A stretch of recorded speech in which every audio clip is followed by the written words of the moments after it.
Manhwa title in the right corner of the screen. Enjoy watching. In this little house, the cat stole the food and the people couldn't stand it. So they decided to throw the little kitten out right at that very moment. But the girl apologized profusely to Mr. Jerian.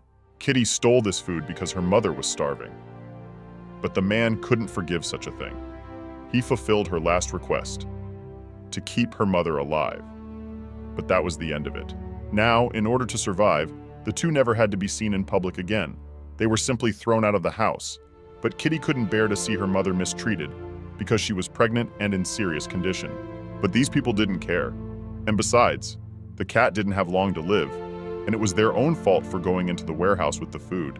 Eventually, her mother was carried to a cliff and thrown off this small rock. Kitty was the first, so she still had time to recover before her mother was abandoned. Kitty managed to catch her, but Mom was still in serious condition. Kitty's siblings were in her belly, but suddenly she was bleeding. The mother began to apologize to the children. It was all her fault. She had no other choice as they had been starving all day. Her mother realized she wouldn't live long, so she told Kitty to hurry up and get out of here before the patrolman came. She told her to head for the wolves' territory. If Mama Cat had known this was going to happen, she would have told Kitty all about her having a special gift long ago.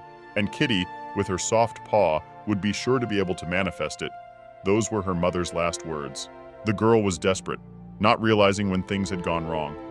Maybe when a fight broke out between the stronger beastmen, the weaker catmen being pushed back, or things went wrong when Kitty's father and brother died after an accident. Kitty was desperate. She didn't know what to do now. No mother, no one. She ended up digging a grave with her own hands and burying her mother, but she already missed her. But the girl was going to stay strong and get revenge on Jerian for her mother.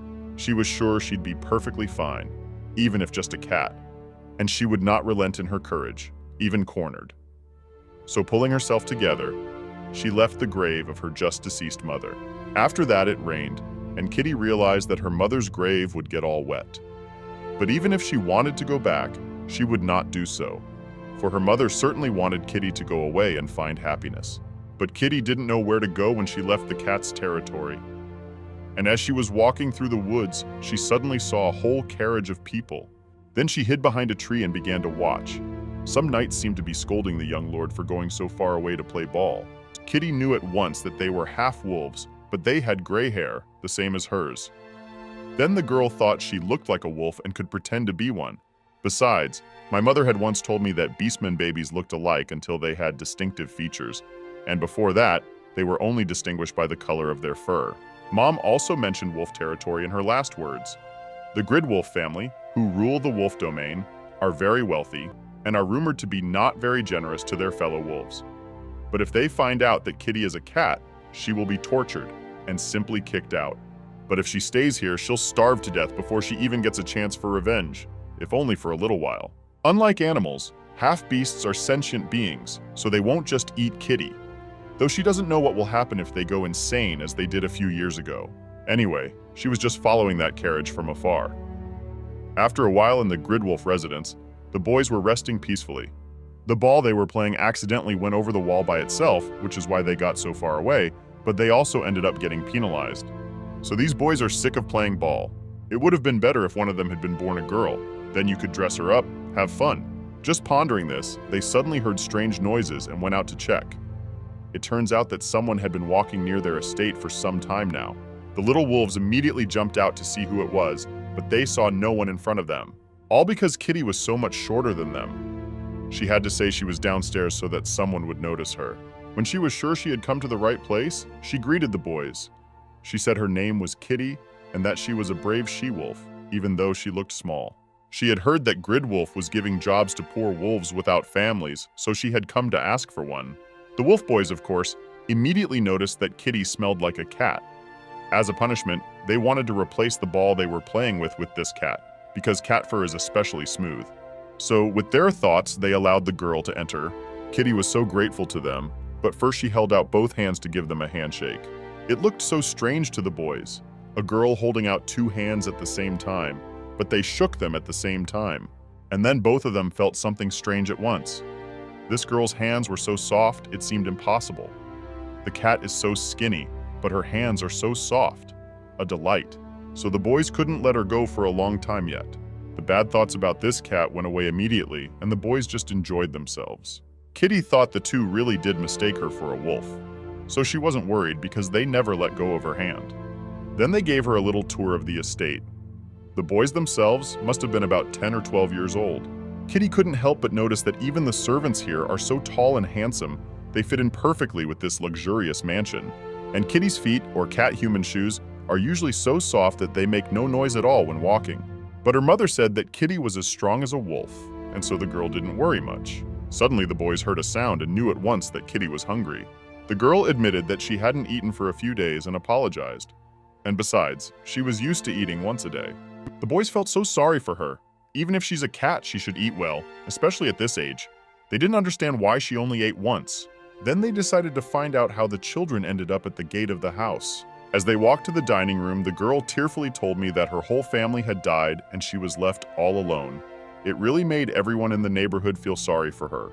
The boys were thoughtful, so they immediately ordered to bring more food for Kitty and prepare a place for her to rest. But first, they decided to introduce themselves properly. Kitty didn't even know what her full name was, but she was often called Soft Hands because her palms were very soft indeed. It was actually a very funny nickname, but the girl was serious. She started working from an early age and did very well. But even so, her hands always remained soft. The boys started to feel sorry for her again. At that age, she should only eat and play. After that, they also introduced themselves.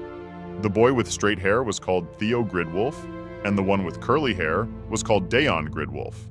Then the girl realized that Lord Gridwolf was their father, who had gone out for a while and would be back soon. Kitty had been holding the hands of the very sons of the head of the Gridwolf family all this time, and now she was not only surprised, but frightened. She was so dumbfounded that she accidentally even let out her claws, and because of that, she started to get even more scared, because then the boys might notice that she was a cat. They noticed naturally, but it was even fun. Now they had to pretend they hadn't seen anything. After a while, dinner finally arrived. The boys said that wolves give guests a lot of food in the hope that they will stay as long as possible, so there was a lot of food for Kitty alone. She naturally wanted to start with a fish dish. Theo thought the little kitten would choose the fish first. The food turned out to be really delicious. She had never tasted anything like it, and she didn't understand how food could melt in her mouth. Because she got too carried away, not only did her ears come out, but also her tail. And after all, the tail is too different from a human's, and if someone notices it, there will definitely be a problem. She was starting to worry that they would see her ugly tail. The tail would actually be fine if the tip hadn't been bitten off then. The boys started talking quietly amongst themselves about how everyone in the manor has already noticed that she is a cat because she gives off such an odor, but no one touches Kitty because she is around family members. The boys were worried that the people in the mansion would annoy her. Besides, a new maid had recently been hired. At first, Kitty didn't even listen to what they were talking about, but when she put her ears out, she heard the boys talking about hurrying to get her in there. Kitty tensed up a lot. She thought they meant some kind of grill or something and wanted to stick her in the oven. But when the boys realized she had heard everything, they just apologized and told her not to be nervous so she could continue eating in peace. But then they went on to discuss everything about her. It was even worth a closer look. It was obvious that her tooth hadn't fallen out, but had been broken on impact. Oh, and also her nails looked chipped, so they needed to be gone through and infected, and you could see she hadn't eaten well before. But to keep her from being bullied in wolf territory, the boys wanted their father, the leader of the half-wolves, to adopt her. But the most important thing was to get their mother's approval, because then their father would agree right away. In fact, the boys had seen the things that Mother had hidden in the closet, so they knew that Mother would be very happy to have a daughter. Then they fairly watched Kitty gobble. Especially her ears were too perked up and up so much because she was eating something delicious. Kitty thought it was like that for everyone. Wolves don't really act like that, but the boys said that all wolves were like that. They just forgot about it because it had been a long time. But they were so curious that they asked to touch their ears. It was a rude thing to ask, and they were ready to refuse. But Kitty let them in return for their kindness. Theo touched her ears first and immediately felt some kind of bliss. They felt so nice to the touch. Dayon looked at his brother's face as he made that grimace and didn't understand what was wrong at all. But then he touched Kitty's ears too, and his face became exactly the same. Then they immediately demanded that the father come home as soon as possible and told the servants to tell the father that Mother had some urgent business to attend to and then he would come home sooner. The boys were even going to get the family registry ready before their dad arrived, so things could move faster. This cat's ears were so cute, and the baby fluff on the tips was incredible. Kitty decided to find out what kind of man the head of Gridwolf was. And then the boys told about their father. He is Jackal Gridwolf, the strongest among wolves. He has a strict demeanor and a frightening expression on his face. But he takes care of his family like any good wolf. Even leopards turn pale at the mere mention of Jackal's name. Yes, even Kitty turned pale. To lighten things up, Theo offered to talk about their mom as well. Charis Gridwolf is a majestic she-wolf who was once the head of a knightly order. She has always dreamed of having a daughter. Upon mentioning this, the boys hinted to Kitty that she could be part of their family. Plus, she was still young and had nowhere to go. She'll be safe at the manor, and besides, she's too young to do the maid's job. After adopting Jackal Gridwolf, just as Theo and Dayon said she would, Kitty will live a life of comfort and security. But if she forgets about her family, no one will remember her mom, dad, and brothers anymore. Kitty didn't have time to think long before she too was wrapped in a blanket and carried to the entrance, because her father had already come home, and it was necessary for Kitty to greet the Lord. Kitty could still see the Lord from afar, and his eyes and hair like a real wolf. But as soon as she, along with the boys, approached him, his face immediately became angry as he looked at her. Then he asked his sons what was that fluffy lump they were holding. Kitty was shocked, for she was in human form now, but they still called her that. Theo finally let her go, so Kitty was able to greet the Lord, though it was obvious she was trembling. But even so, she introduced herself to him and dared to tell him that she was a brave wolf cub and had come here because she had heard that the Lord gave work for the poor without families. At this point, an awkward silence hung, and the Lord simply shook her hand. But then he, like his sons, couldn't let go of her soft hand for a long time. The boys had to persuade their father to let her go, because they realized that he enjoyed it as much as they did. But their father could just crush her hand. Kitty didn't understand why his face was still so ugly if he liked her. Still, the Lord said that the girl was too small and thin to work, so he suggested that a comfortable home be prepared for her in the territory of the small beasts. She was still too small and weak to stay in the territory of the wolves. But the boys began to argue that Soft Hands is half wolf and she can't be there. Right now she's just small and fluffy, but when she grows up she'll be incredibly ferocious and a threat to small animals. The Lord watched his sons try so hard to convince him that this girl was a wolf, and finally decided to engage in the act, saying that she was indeed a real wolf, and he just didn't see it at first. And the boys kept reprimanding their father, asking him to put this fragile and unfortunate wolf cub on the family registry to protect him. And besides, Mom really wants a daughter. Jackal said his wife didn't really care, and he didn't understand why the sons thought their mom wanted a daughter at all. Then the boys said they had seen the things in their mother's closet and could even bring them over now. But then their father's face became serious again. Kitty thought that Lord Gridwolf must dislike girls intensely, and his wife probably didn't marry for children, because the mere sight of them already upsets her. Everyone knows that wolves tend to obey women. Suddenly, someone came up from behind and tore away from Kitty the blanket that covered her defenseless back. That was Charis Gridwolf. She no longer looked as fierce as her husband. With a start, she asked why there was a little girl in the manor. Kitty was so scared, so the boys explained to their mom instead of her that this is Kitty. She is not very old, but she is a brave wolf cub and heard that they give jobs to orphaned wolves here. So she came. Kitty extended her hand to the woman and greeted her. And as soon as they made contact, Charis's face was somehow sad. Kitty thought she didn't like her soft hands, so now she was going to be kicked out of here after all. But Kitty could not allow this, so she began to tell them desperately that she could sing for them until her spirits lifted, and on sunny days she would bring bouquets of beautiful flowers. And at night, when the moon was big and full, she could open the shutters for Charis to admire the night view. But if she's so unpleasant and hates girls, she can even have her cleaning chimneys. Kitty learned that before she could talk. With tears in her eyes, Kitty asked to be allowed to stay here at least for a little while. She promised to be very quiet and not to disturb anyone.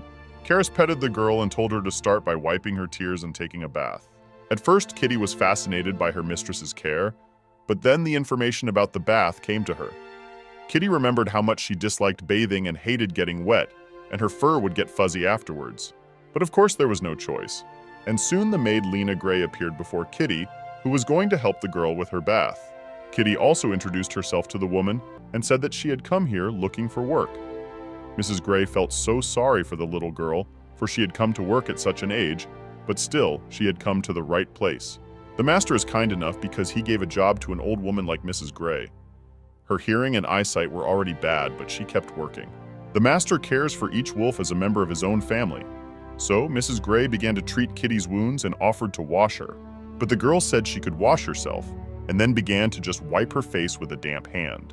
But she only washed her face, and that wasn't enough. She did it like a cat, too. Kitty was forced to bathe after all, and first had to take off her clothes. The buttons on her dress were so old that they were difficult to undo.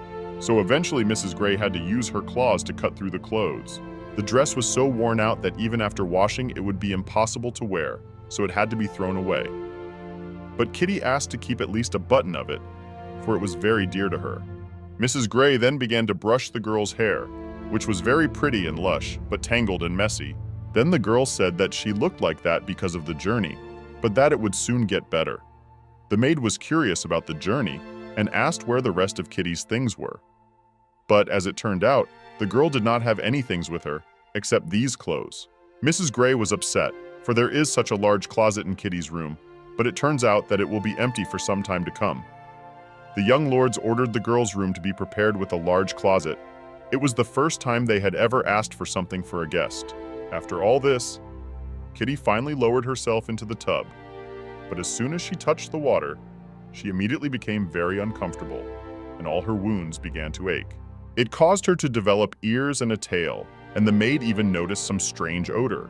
Kitty began to worry, saying it was probably because she hadn't been able to wash for a long time. By the way, she had asked Mrs. Charis for a rubber ducky before she bathed, and it was indeed in the bathtub. So all the rest of the time, while the girl was being bathed, she played together with the duck. But after that, I was able to change into new clean clothes that were very comfortable and warm. But Miss Gray was still concerned because they had already finished washing, but the smell was still there. Kitty was already very frightened, thinking that she had been discovered after all. But in fact, the old woman really couldn't see very well, and her sense of smell wasn't what it used to be, so she couldn't be sure of anything. But when she got so close to the girl, she noticed how beautiful her emerald-colored eyes were. It was the first time the maid had ever seen a she-wolf with such eyes. Kitty said she came from a distance and thanked her for the compliment. Her mom always said soft paw eyes were like a picnic by the lake, a beautiful combination reminiscent of green grass near blue water. After treating the wounds, Miss Gray decided to brush the girl's hair, but it was so thick and wavy that it told her she was having a hard time in the cold, and that was completely true. There was a constant draft where she lived, and water dripped from the ceiling, but her mother always cradled her to keep her warm. Kitty isn't even sure where she lived, whether it was up north or not, but she remembers that there was always not enough wood at home to keep her warm enough. Miss Gray was actually very sorry for the girl, but not to upset her. The woman said that now the girl was really a brave wolf girl, besides looking tidy, and would probably definitely get her first job soon. And so the girl was left alone in her room to rest. The first thing Kitty wanted to do was to run to her huge new bed, but in an instant she ran past the mirror and couldn't help but stop at what she saw. Her hair color had become much lighter, and now it wasn't like a wolf color at all. Apparently her hair was dark gray because she hadn't washed it for a long time, but now that it was clean, it was a different color. Kitty was so excited and didn't know what to do now, but it occurred to her to wrap a towel around her hair so it wouldn't be visible. Still, she pulled out her ears because Theo and Dayon called them wonderful and cute. After that, she finally went to her bed. This room would belong to her for a while, so she hid the buttons under her pillow so no one would find them there. The bed was so soft and big that Kitty wanted to stay here for at least a week. And besides, the boys liked Kitty, but their parents seemed to have a different opinion since they're the ones in charge, and it's up to them to decide what to do after all. The girl decided to just wait until the others arrived, and she enjoyed the warmth of the place, with thoughts of what kind of siblings she would have. Her mother said there were 3, and she was most interested in the colors of the fur, but it was a pity they were never born. Kitty decided after a little rest to go once more to ask Mr. and Mrs. Gridwolf for work. Meanwhile, they were having a family meeting. The mother asked the children to explain what was going on here. The boys began to tell them that this girl's name was Kitty, but her nickname was Soft Hands. They said that the estate would be more harmonious if this charming girl became their sister. But such a statement was not to their father's liking, so with one word he made them tell the whole truth. The boys told them that Kitty came here after hearing that the Gridwolf family helps wolves who have lost their families. However, it would be a long time before she could start working. That's why they did such an irresponsible thing by saying the family could adopt her. The mother reminded the boys how 12 years ago, the power of the blue moon's magic had made the faithful humans lose their minds and turned them into monsters. When the blue moon, a gemstone previously only heard of in tales of the creation of the world, appeared in the leopard's territory, upon hearing of the thing's appearance, the richest leopards immediately converged to look at this blue stone. But this was the beginning of disaster. The blue moon contained a great ancient magic. The leopards who came into contact with this power lost their composure, turned into monsters, and began to act. And now leopards possessing the stone are trying to induce insanity in other species through experimentation. In any case, if large animals are threatened by this force, no one can guarantee safety. Even so, the boys were sure that if Kitty became part of the family, even if such a thing happened, no one would dare attack her, for wolves respect hierarchy. But his mother kept explaining that living constantly surviving and living safely are different things, and the life of a cat among wolves cannot be safe. Could Theo guarantee that nothing would happen? Then the boy set his father up by saying that his father recognized Kitty as a wolf cub. Then the mother looked aggressively at her husband. But he continued to sit in silence, waiting for a decision. The boys tell them that Kitty's parents are dead, and she has no one to take care of her. Whether it was the wolf's den or the outside world, there was no big difference. Then Karis felt really sorry for the girl. The atmosphere immediately changed as she remembered an incident that happened many years ago. She told her sons to leave, and then she sank into heavy memories. That day when there was a blue moon, enemies started attacking everyone, and Gridwolf Manor was also affected. And his wife naturally defended herself. But that was when it was a very difficult situation. Karis had just become a mother then. She had 3 small children, and it was at this point that the enemies were advancing. No one could take care of it now, so the woman dug a small hole and buried her cubs there. She knew they'd be cold and scared, but she hoped they'd be patient and survive. But only 2 children survived that night. Karis was now looking at a little girl so much like her children as a child. Kitty had fallen asleep in the corridor, for she was waiting for the Lord and Madam. And looking at her, Karis decided to tell her husband something. She actually lied when she said she threw those things away, but she really couldn't. In fact, every time she remembered her dead daughter, Karis bought even more things, though it pained her at the sight of little girls reminding her of her. If the Dew pairs now decide to raise this child, they will be hurt and anxious, for she will remind them of their own daughter. But with a tail like hers, and an injured one at that, it would be hard to pretend to be a wolf. She would be in danger everywhere. That's why Jakal has offered to take care of Kitty until she gets back on her feet, as a foster family. Thru is excited about Softpaw's arrival, but at the same time she's scared about it. The next day, Kitty woke up in great condition. She was so warm and soft. However, Lady Cheris was right beside her at that moment, and as soon as she noticed Kitty's awakening, she said that the girl looked so happy. Kitty was very frightened. She remembered that last night she had fallen asleep right by the door, but what scared her the most was that she was now in cat form. And then she tried to explain her appearance, but Karis just got a laugh. She said she hadn't seen the little wolves in a while because her sons had grown up quite a bit. Kitty was immediately relieved, realizing that she probably looked like a wolf after all. Yesterday, Lady Cheris had scowled at the sight of her, but today was different. Kitty thought it was because she seemed too bold for her age, and decided that she wasn't going to continue acting mature enough to stay here until she could get revenge on Jerian. The girl had slept so long that her fur was all crumpled up, so the woman asked permission before smoothing it out. Kitty, of course, allowed it, but afterward, for a long time, she was in the arms of Mistress, who never stopped stroking her. It felt so good that Kitty even forgot that she wanted to act mature. Karis had wondered why Dayon had named the girl Softpaw, but now it all made sense. She had soft and delicate pink paws. Yesterday, Karis was so upset because the girl's arms were so thin. From now on, she is going to fatten her up with only the most delicious food so that the girl will grow up strong.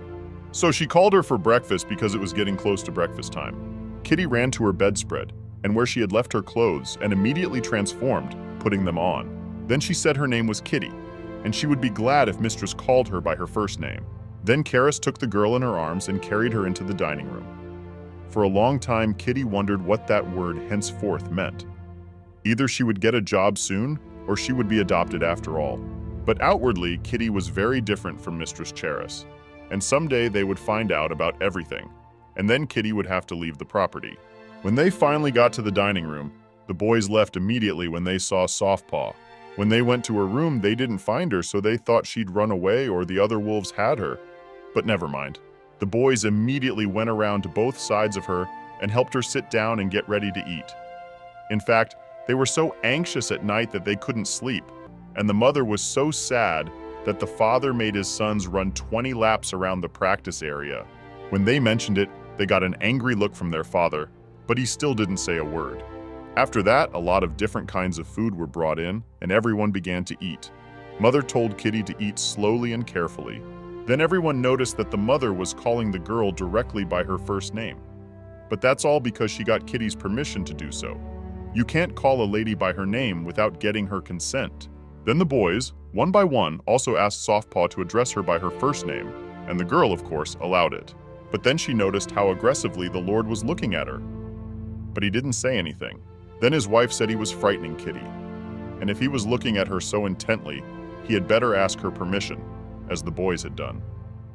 The Lord still said nothing. After the meal, the desserts were brought, but Kitty's pudding was too large.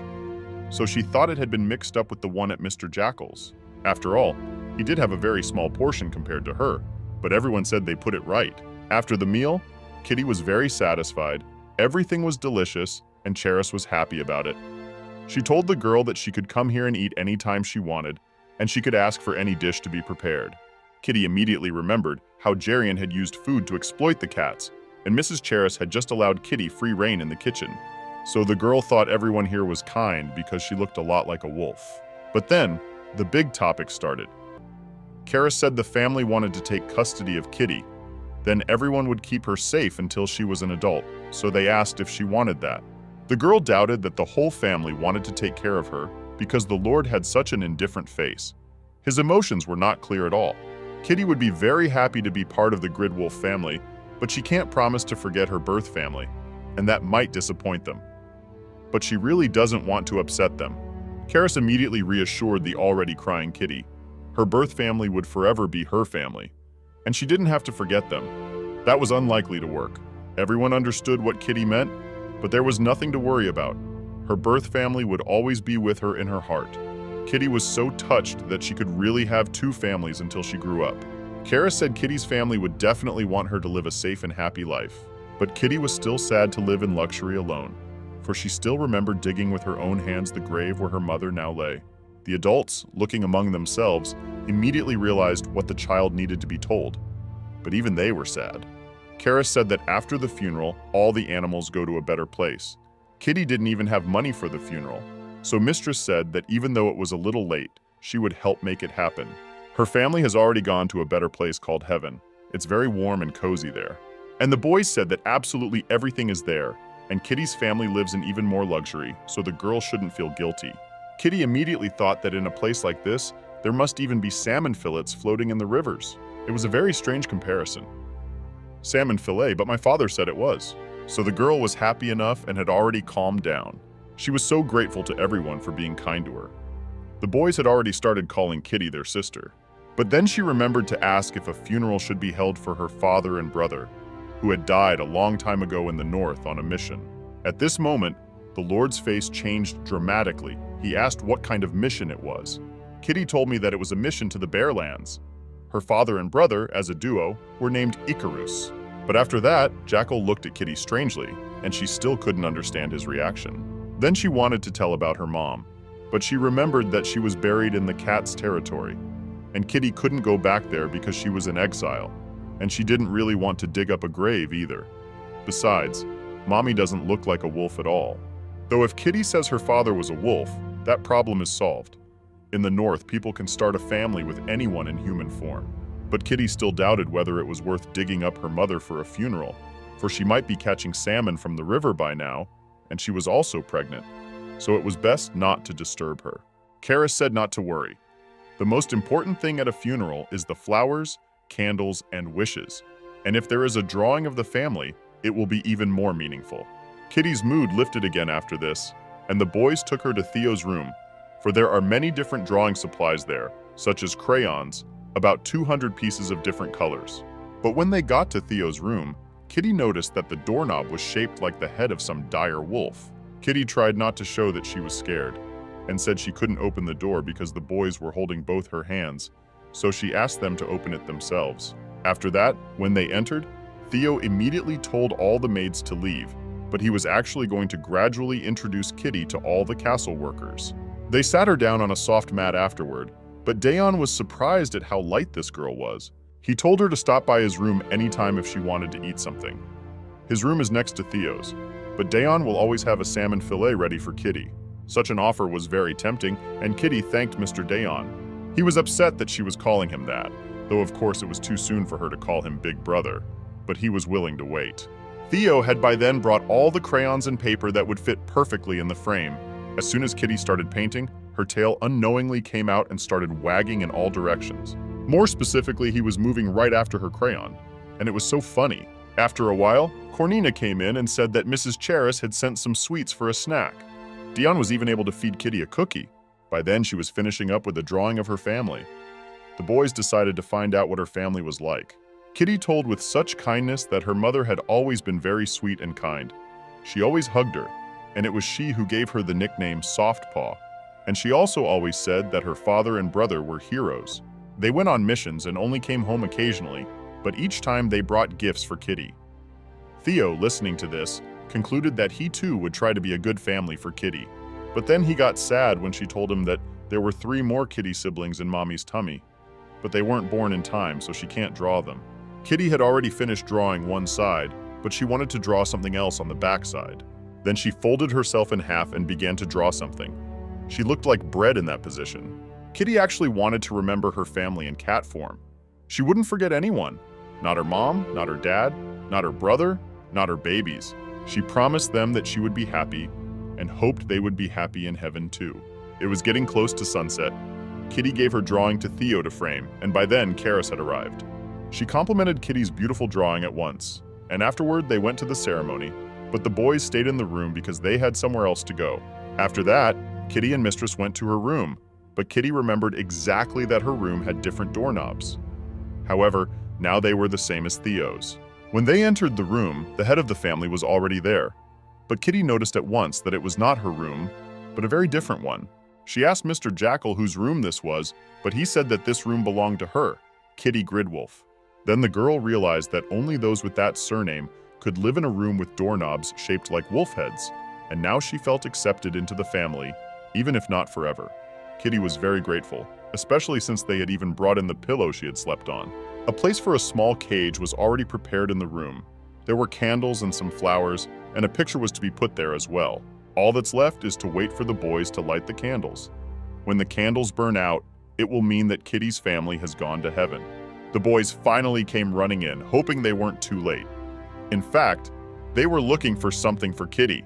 She opened the box and saw there were 3 candles and some flowers.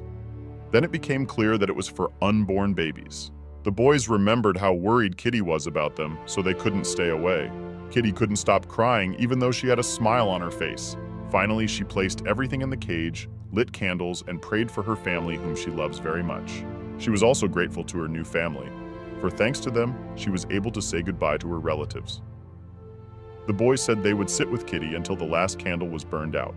Kitty didn't understand why the candles had to burn so long, for they would surely want to sleep. But they said that being with family meant being together in every situation. Then Kitty thanked them and called them her brothers, which made everyone very happy. The very next day, Kitty was awakened by her brothers, who had been sitting by her side the whole time. But now they woke her up to show her how beautifully those flowers' buds had bloomed. This meant that the babies were born in heaven and made happy. Everyone was very happy for Kitty. Afterward, a little cleanup was done and the wax was scraped off into a small urn. Later completed the funeral by burying the urn in the backyard. Jakal brought a small pendulum and placed it on the spot where the candles had recently been. He said it was a magical tool that would protect the chrysanthemums and the drawing. The Lord seemed so indifferent, but he was kind at heart. Thanks to her new family, Kitty was able to have the funeral. After that, she was given another tour of the entire estate, shown where her father studied, the door to the Hall of Fame, and the door to the Assembly Hall were located. My father was in charge of military matters, and political affairs fell to my mother, her office being across the hall. Kitty even liked the place, and the chairs there were so soft. The table was full of papers, but there was also room for a portrait of the family that Jakal had put there himself. It turned out that this is how wolves express their love for and pride in their family. My father was a very tough wolf in this sense, although outwardly unperturbed. Kitty said her older brothers were really cool too, and that immediately made them feel better. The boys were full of love. After that, Mama found the family register and showed it to Kitty. Only with the permission of the head of the Gridwolf family could anyone's name be entered in the register. Kitty saw the branch where Theo and Dion were recorded, but there was also one simple line, as if someone else was supposed to be there. Kitty wrote her name next to it, and it turned out very nicely. Then she had to sign the adoption papers. She was told to read everything carefully and sign it. Kitty looked at the pile of letters and didn't really understand anything. Among the lines, she found her name, and that was the end of it. After some more time, she realized that other than her name, she didn't understand a single word. Karis immediately took the document, apologized to the girl for there being too many complicated words, and said it was normal for wolf cubs to not be able to read such texts. Then their father confirmed that it was true, and even Theo and Dayon would not be able to read such documents. The boys nodded their heads at the same time. Jakal said that they had the right teacher who would teach Kitty everything she needed to know. The two parents then began to read the document together for Kitty. The document stated that when she reached adulthood, she would go by the name Kitty Gridwolf, and if she wanted to add anything, she could say so. The only thing Kitty wanted was to change the knobs on the door to her new room a little, at least to slightly reduce the fangs. Jakal immediately said he would order them to be ground down while his wife tried to contain her laughter. And on this, Kitty had no other requests. Now she had to sign or put her fingerprint on it. But she didn't have a signature yet, so she decided to leave a fingerprint, so she turned into an animal, which looked really cute. She had to do it all neatly, and she could have even added on it like rollers. That would have been really cute. After that, she immediately transformed back into human form. She was now Kitty Gridwolf, and the first thing Karis decided to do was introduce the girl to the castle staff. Schedules can be tight, so it won't be possible to see each other often, but parents want to make sure Kitty gets settled in quickly before Charis leaves. Kitty asked sadly where Mistress would be going. It turned out that it would be the Great Convention, a 10-day gathering of wolves, and it wasn't over yet. In fact, Charis had come home so suddenly because she thought something had happened when her sons called. Jakal is already done with his business, but Karis isn't, so she will need to return. She is happy to have such a sweet daughter, but she is obliged to attend the meeting. The girls had no idea that there was real drama going on behind them when their father took the document away from his sons and framed it, preventing the boys from keeping it to admire their sister's lovely seal. Kitty had asked Charis to come back right after the end of the meeting, and Mom was certainly going to do just that. She also wanted to bring a lovely present for Kitty, but she was already leaving early tomorrow morning, so she wouldn't be around for a while. Karis decided to look for a teacher for Kitty herself while she was at the meeting. In fact, she already had someone in mind for the role. After that, she was carried to meet all the workers. It was the first time Kitty had seen so many wolves, and for a while she even forgot that she was a wolf too. But she shouldn't have been surprised. As soon as she looked at the welcoming glances of all the servants, she felt warm. Even if it was only temporary, they would treat her as a member of the Gridwolf family because they had seen the document with their own eyes. The workers will try to help Kitty with everything. Here, for example, is Flora, the head maid. You can ask any of them for help. The head butler, Clinton, on the other hand, is a marvelous beastman. He runs the estate, very polite. Next is Mina, the head chef. As soon as she saw Kitty, of course, she told her to look in the kitchen more often. And of course, a very nice gardener. Makes you want to look in the garden more often. Next, Knight Commander Elliot, who serves under Jakal, looks quite young, and behind him one boy stood out very strongly. Kitty knew at once that it was a fox. It was the first time she had ever seen a fox so close. They say they are very sensitive to magic from birth, and most of them become mages, except that Kitty seemed afraid of him for some reason. The boy approached, introduced himself as Cleed Foxtine. He was heir to the Fox family, but he owed a debt to the Gridwolf family. As soon as he heard about the girl coming here, he expected something very different. She was so small that he had doubts as to whether she was definitely a wolf. Kitty was nervous that her cat ears could be seen, and this fox was unusual. He was the heir of the family, and therefore very capable and could quickly reveal Kitty, and then it would come out that she had deceived the wolves, and she could not allow that to happen. At this point, she really didn't know what to do, and the only thing she could think of was to bite his hand, and his ears and tail even came out from the surprise. Immediately, Elliot intervened and told Clede that such rudeness would not be tolerated at all. And at that moment, as Jakal approached, one look from him was enough for Clead to admit the mistake and apologize. When he apologized, Kitty forgave him, and then Dayon immediately ran up to him and started scolding him, while Theo, on the other hand, was worried about Kitty. Still, she didn't understand why the heir to the Fox family was in the wolves' manor. It turned out that they were having difficulties now because of the leopards, so the wolves were allowing the foxes to stay here temporarily in platoon form. Foxes are more sensitive to magic than wolves, so their presence is even beneficial.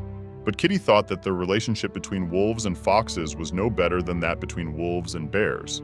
So the situation was really serious, since they had to ask the wolves for help. Kitty wanted to know more about it, but that would have to wait until she had a teacher. Toward evening, a maid for Kitty was appointed, and she was the charming Lena Gray, who would attend to Kitty's personal needs. Kitty was very happy about it, because she had liked Lena from the first time she met her. It was getting rather late, so Kitty said goodbye to her new family and went to bed. The handles on her doors had finally been changed, there were no more fangs, and even if they did bite, it wouldn't hurt. Upon entering the room, Kitty immediately climbed onto the bed and said goodnight to Lena. She couldn't sleep right away, however, because she had to take a bath before going to bed, and that had to be done every day. Kitty hated bathing. She had to get into the hot water again, and her fur would fluff up again, but she couldn't say so. She had only asked Lena for permission to take a bath tomorrow and sleep in tonight, but no amount of coaxing from Kitty had helped. Tomorrow people are coming over to try on clothes, and cleanliness is the foundation of hospitality. There will also be a jewelry fitting, and Kitty's hair needs to be trimmed. However, this time when Kitty came to the bathroom, it didn't seem as horrible as before because there were a bunch of beautiful bubbles. From now on, every bath would have bubble bath because her brothers had specially brought bath salts. Kitty even enjoyed taking a bubble bath with a toy duck. But every time Lena began to notice a strange odor, Kitty tried to change the subject of conversation. Soon she could finally go to bed, but Kitty was curious about something. She asked why the foxes were at Gridwolf Manor.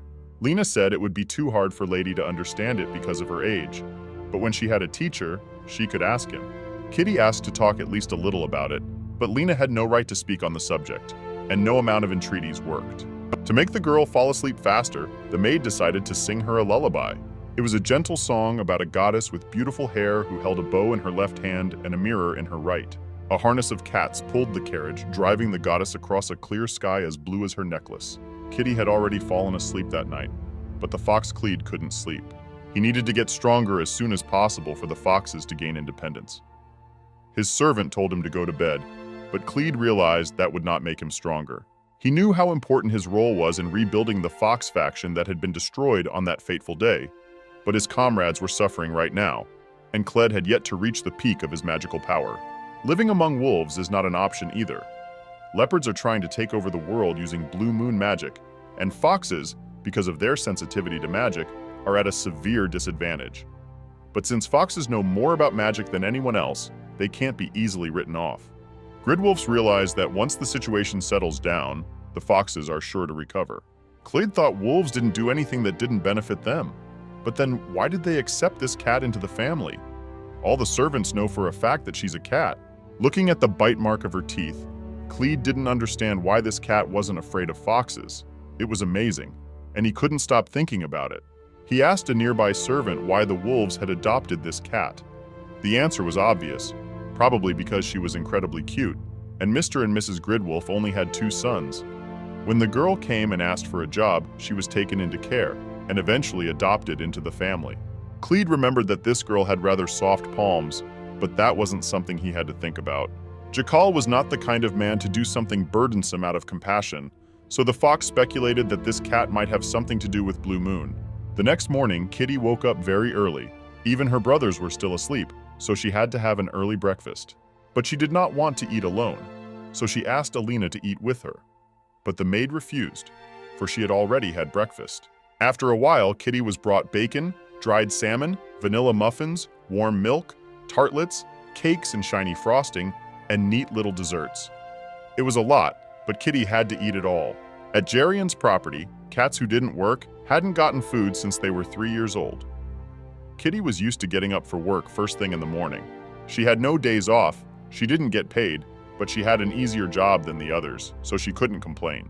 Sometimes she was asked to touch the rocks and tell if she felt anything unusual. When she felt nothing, Jerian was angry because he'd found something wrong again. Kitty was still angry with him because he was her mother's enemy. She really wanted to grow up big and strong so she could get revenge on Jerian. When she finished eating, it was time for a haircut, but her hair was badly damaged, and to clean up the damage, Kitty would have to cut it short. Today, however, they were just trimmed and tied back to make it look neat. The rest can be trimmed when the hair grows back. Short, thick hair is harder to care for. Kitty once had shorter hair and it looked like a fungus every morning. It was very funny. Finally, after some time, some of the length of her hair was gathered and she was immediately relieved. Afterward, her hair would be frozen so she could try on clothes or play. Lena wondered how Kitty had entertained herself when she was younger. However, the story was a bit sad. Kitty could only sit on the fence and bask in the sunshine. If she ran a lot, she would soon get hungry, and that was unpleasant, so she often didn't run. Lena said that there was always plenty of food at the manor, and if Lady got hungry after playing, she could just go into the dining room, eat, and then play again. There were already a few ready-made dresses that had been bought in a hurry to Kitty's size. And after lunch, people would come in to make lots of pretty clothes for her. Kitty didn't understand why she would buy more clothes when she already had several new dresses. But it turned out that Mistress had set aside a huge sum of money for her outfits, more than Theo and Daeon's clothes combined. Kitty was a little worried that they were spending too much money on her, since she was only a temporary part of the family. However, apparently they wanted her to look as pretty as possible. Lena suggested that Kitty meet Mistress and show herself to her in person. Mistress said she would leave early in the morning, but she said this thinking that the girl would wake up much later because of her age. Usually at 9 a.m. the kids are still asleep, but now, though sleepy, they went out to see their mom off, who was giving them instructions about their new sister. No one expected even Kitty to come out to say goodbye, and in full parade. She was so adorable that no one in the family could take their eyes off her. This especially touched her mother, who thought the girl had awakened so early to see her off. But Kitty was used to getting up so early. Mom was very grateful to Kitty for coming to see her off. Afterwards, they hugged each other and said goodbye. Karis also told Jakal to take care of his daughter. After that, they kissed as a farewell. Kitty saw this, whereupon she ran behind her father's back as if to get in line. She thought they should kiss her too now. And when she said that, everyone got a big laugh. The brothers were almost dying for this cuteness. Charis, of course, kissed Kitty and more than once. If the girl were a little older, she could go everywhere with her mom, but she's still little and it's too dangerous outside. Soon, the mother left. A servant approached the Lord and asked where to take the fake blue moon they had gotten earlier. Kitty immediately heard the familiar name. If it's a blue moon, then Jerian must be... It seemed to be the very stones he had been checking out before, trying to get more and more. For a long time, her father looked intently at Kitty, but was silent, so she wondered if he had anything to say. Even though he looks like a villain, he's actually a good person, just not good at expressing himself. He asked Kitty's schedule for today. She listed. She'd already had breakfast, then she'd have another snack, play a little more, then try on dresses, then have dinner, eat dessert, take a bubble bath, and go to bed. Afterwards, she asked him about his schedule, but the Lord only said he would be busy. It was noticeable how upset the girl was. So the brothers told their father that he was scaring Kitty. Father is supposed to be a kind and caring wolf, so just need to find out what he meant. When Kitty asked for an explanation, her father said he would spend the day in his office. Basically, nothing had changed. But Theo explained that it meant that the girl could visit her father at any time. She was so embarrassed and surprised that he told her that. Of course, she was definitely going to come to him, but now she decided to go for a walk. Her brothers offered to walk with her and show her around, but Kitty said they needed to change first, since they were still in their pajamas. After everyone was ready, they took a box of cookies with them and went for a walk, but had to come back after lunch. They decided to start by looking at the buildings near the estate, and the area was huge. First, they entered the banquet hall. When people came to Gridwolf Castle, they would gather here and eat together. This place was very big and luxurious. Next was a ballroom with a dance floor. Daeon immediately said he would dance with Kitty here later, but Theo is older, so he dances with her first. But did Kitty know how to dance? Of course not, so she decided she had to learn. They continued walking and exploring the area, enjoying many funny and cute moments. Finally, they reached the garden. Incredibly, the sun looked like it was illuminating the entire cat territory. Theo said that today they were only looking at the east garden, which was closer. There were roses and sunflowers blooming there, and there was a huge orchard, the favorite place of the estate's cooks and pastry chefs. There were indeed many bushes with berries in the garden, and they could be plucked and eaten right off the bush. When Kitty found out about it, she was delighted. She especially liked strawberries and could eat them as much as she wanted. However, it turned out that you can only eat strawberries when the gardener Philip is out of sight. But no such luck this time. The gardener was already at their backs and greeted the young gentleman and lady. When he asked if Kitty had eaten strawberries, she lied for fear of punishment and said she hadn't. But the gardener was upset because the strawberries had failed this year, and it was important to him that she try them. Kitty didn't want to upset him, so she told him that the strawberries were actually sweet and sour. Just right. However, that's how she admitted she ate strawberries after all. Instead of punishment, the gardener handed her a basket of berries and told her that such a charming lady could eat whatever she wanted in the garden. He was delighted to hear that she liked his strawberries, and that was the best reward for him. He added, "Come again." After they had gone, Kitty thought that she too would like a wonderful job like the gardeners at Gridwolf Manor. But her brothers said that if such a nice maid worked on the estate, the other workers would not be able to do their work because they would be looking at her all the time. After a while, walking along one of the paths, they reached a huge memorial stone. The graves were elsewhere, and this was a memorial to the fallen wolves. On it were written the names of the wolves who had fallen victim to the leopards who had lost their minds due to blue moon magic. Kitty felt that it was necessary now to pray for their peace, and to wish them to be happy in heaven, where salmon fillets floated in the rivers. Theo remarked that it was already time to head back since the designers had probably already arrived. They had time to explore most of the area today, but Dayon was beginning to worry that his sister might be tired. For all this time she had been walking, and there were wounds on her legs that might hurt. However, Kitty said she could keep walking. Her brothers told her not to lie, for she would still need energy to try on cute dresses. After they looked at each other, they immediately knew what they had to do. Dayon turned into a huge wolf right on the spot. It was truly an amazing sight. Theo put Kitty on top of his brother, but the girl had no way of knowing why his wolf form was so huge. It turned out that once a wolf reaches a certain level of magical power, it can increase its size in proportion to its strength. This is useful both in battle and for transportation. Their father has so much magical power that he can turn into a much larger wolf. Kitty dreamed of being that big when she learned magic. Meanwhile, the designers had already arrived at the estate, so they had to wait a little while for the gentleman to arrive. Designers began laying out fabrics and materials so that orders for family members wouldn't be mixed up. One of them suddenly noticed a very strange odor in the room, and a smirk appeared on her face. Kitty came home to meet the designer. Unfortunately, her brothers were away on business, although they also wanted to see Kitty try on clothes. There is no one at all who could help her in choosing clothes and jewelry. Her father is busy, and her mother is not at home. The only one who can help is the maid Lena, and so the two Weiler designers arrived. They thought they would be designing an outfit for Lady Cheris Gridwolf, but were surprised to learn that they would be making clothes for someone else today. Kitty introduced herself as a young, plucky wolf cub and said that Gridwolf had adopted her, so she was now a member of the family too. After this, the atmosphere in the room changed at once, for Mrs. Weiler was simply enchanted with the young lady and was ready to pick out the best outfits. Everything that was shown to Kitty, she liked. As it turned out, these clothes are for dolls, which the Weiler couple make as a hobby. They use genuine gemstones and expensive fabrics, but couldn't sell them to anyone. Well, now there's a kid who fits these sizes perfectly. Kitty was asked to try on pants. After all, riding clothes are fashionable among women these days, and they are practical and comfortable. But Kitty was worried that it would be difficult to hide her tail. So she opted to wear a dress with lots of ruffles, very bouffant. They then proceeded to select the color of the cloth, and Miss accidentally made contact with Kitty's hands. She was just shocked because her palms were so soft and nice, so she immediately started thinking about what kind of gloves to put on them. Suddenly their father came into the room, and the stares were clustered around him on all sides. They were offended that their father had made them study, and had gone to watch Kitty try on these clothes, and had not even called them. After picking out your outfits, it's time to choose your accessories.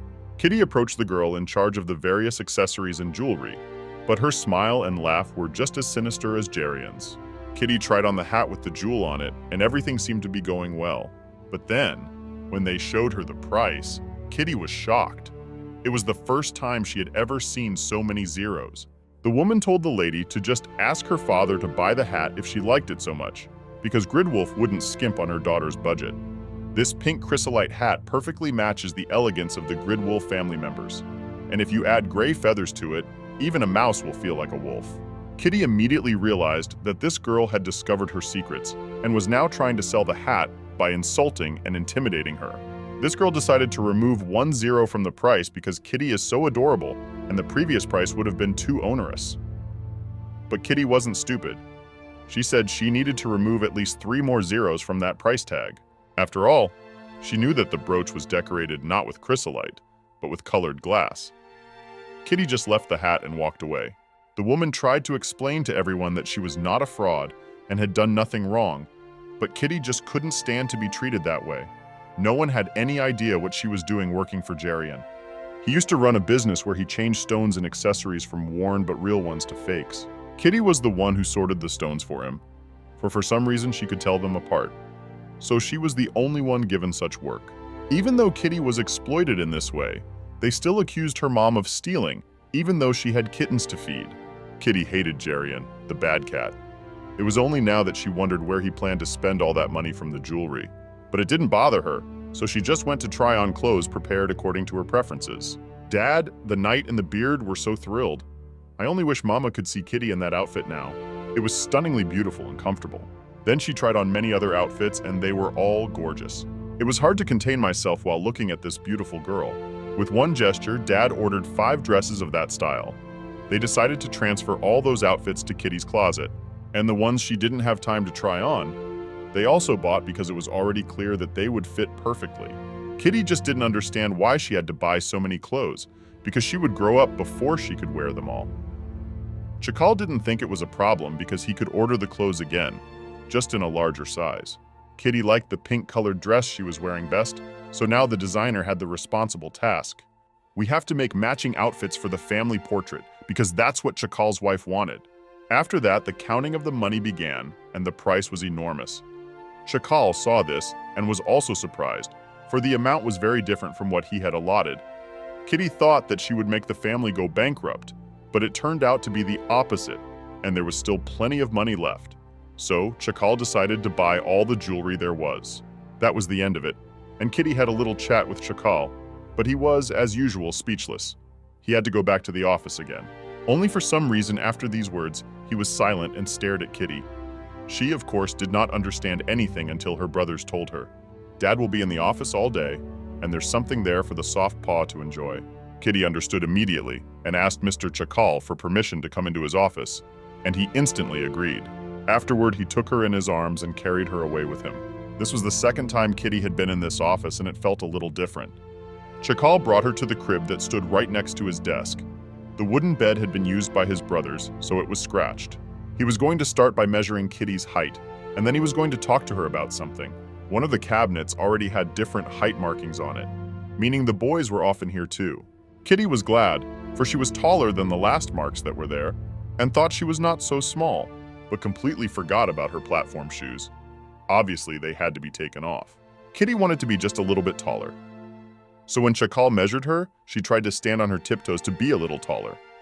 It was funny. When she had grown tired of standing in that position and relaxed, Chakal ran his fingernail across the strip, measuring her height. Kitty looked at it from the side and was so upset that she was really so low, or rather the lowest. She was exactly the same height as her brothers when they were 4 years old. Kitty was upset. Afterwards, she was reading a story next to her father's desk and noticed some interesting box. There, she thought, lay what Sir Elliot had reported this morning. Fake blue. Chakal could show it to Kitty, but since it really isn't a gem, it's best she doesn't look at it. It doesn't really have to be for Kitty. It won't affect her in a bad way. It's an imitation created by extracting a bit of magic from the Blue Moon gemstone. And if it doesn't cause Kitty any side effects, it means that Kitty told him that even her calm mother talked about her having some special power.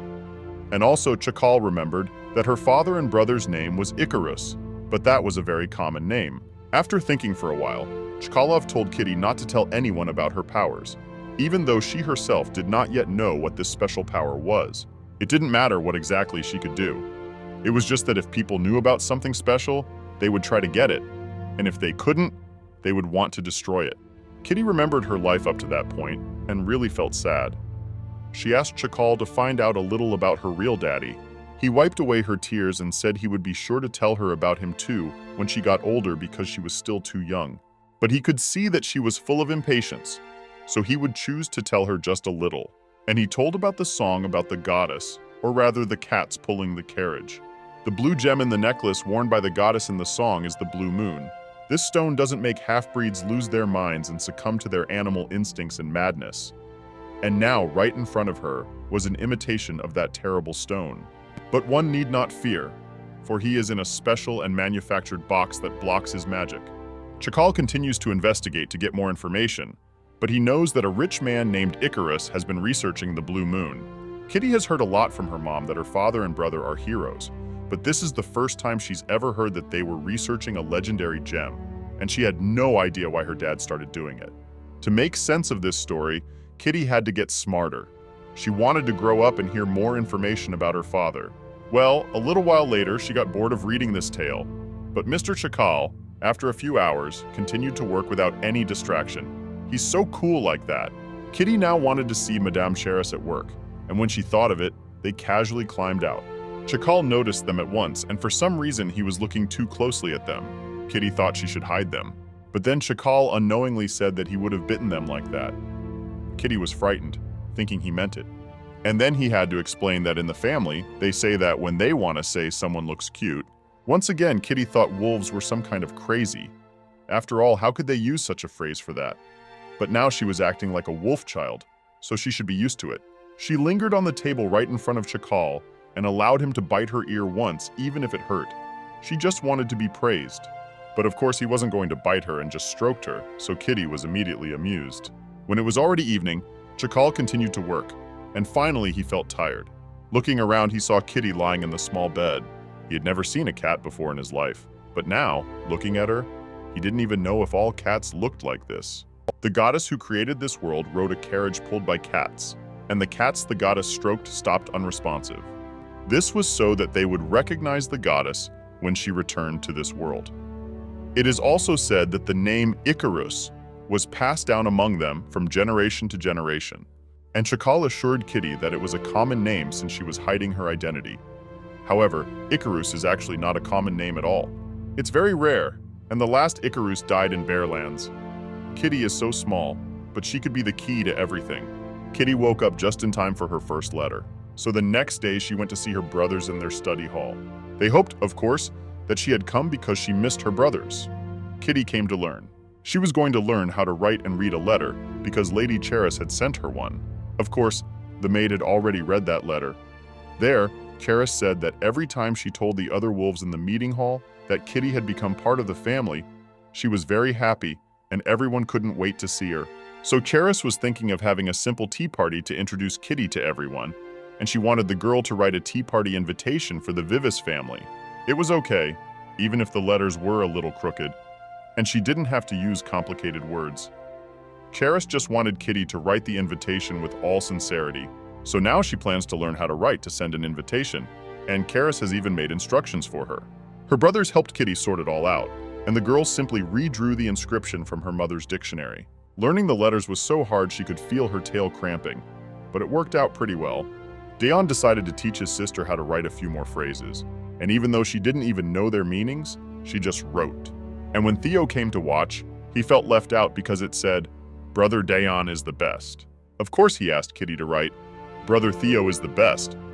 After all, it is also suitable for practicing writing.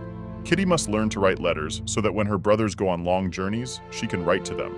When wolves reach a certain age, they leave home to learn how to fight, but it's still a long way off. They are already afraid to leave their sister alone, though. But in advance, they were asked to leave the stamp of their soft paw on each letter so that no one would doubt that it was from Kitty.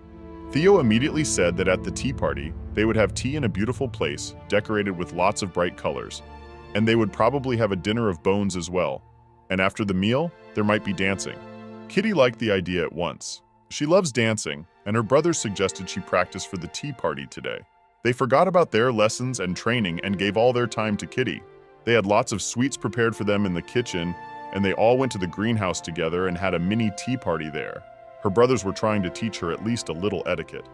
Kitty had to hold back, even though the appetizers smelled so good. They were only an accompaniment to the tea. The most important part was the conversation.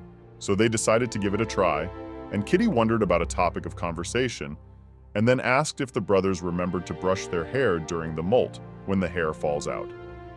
The brothers laughed. Obviously, this is not a topic of conversation that should be at a tea party.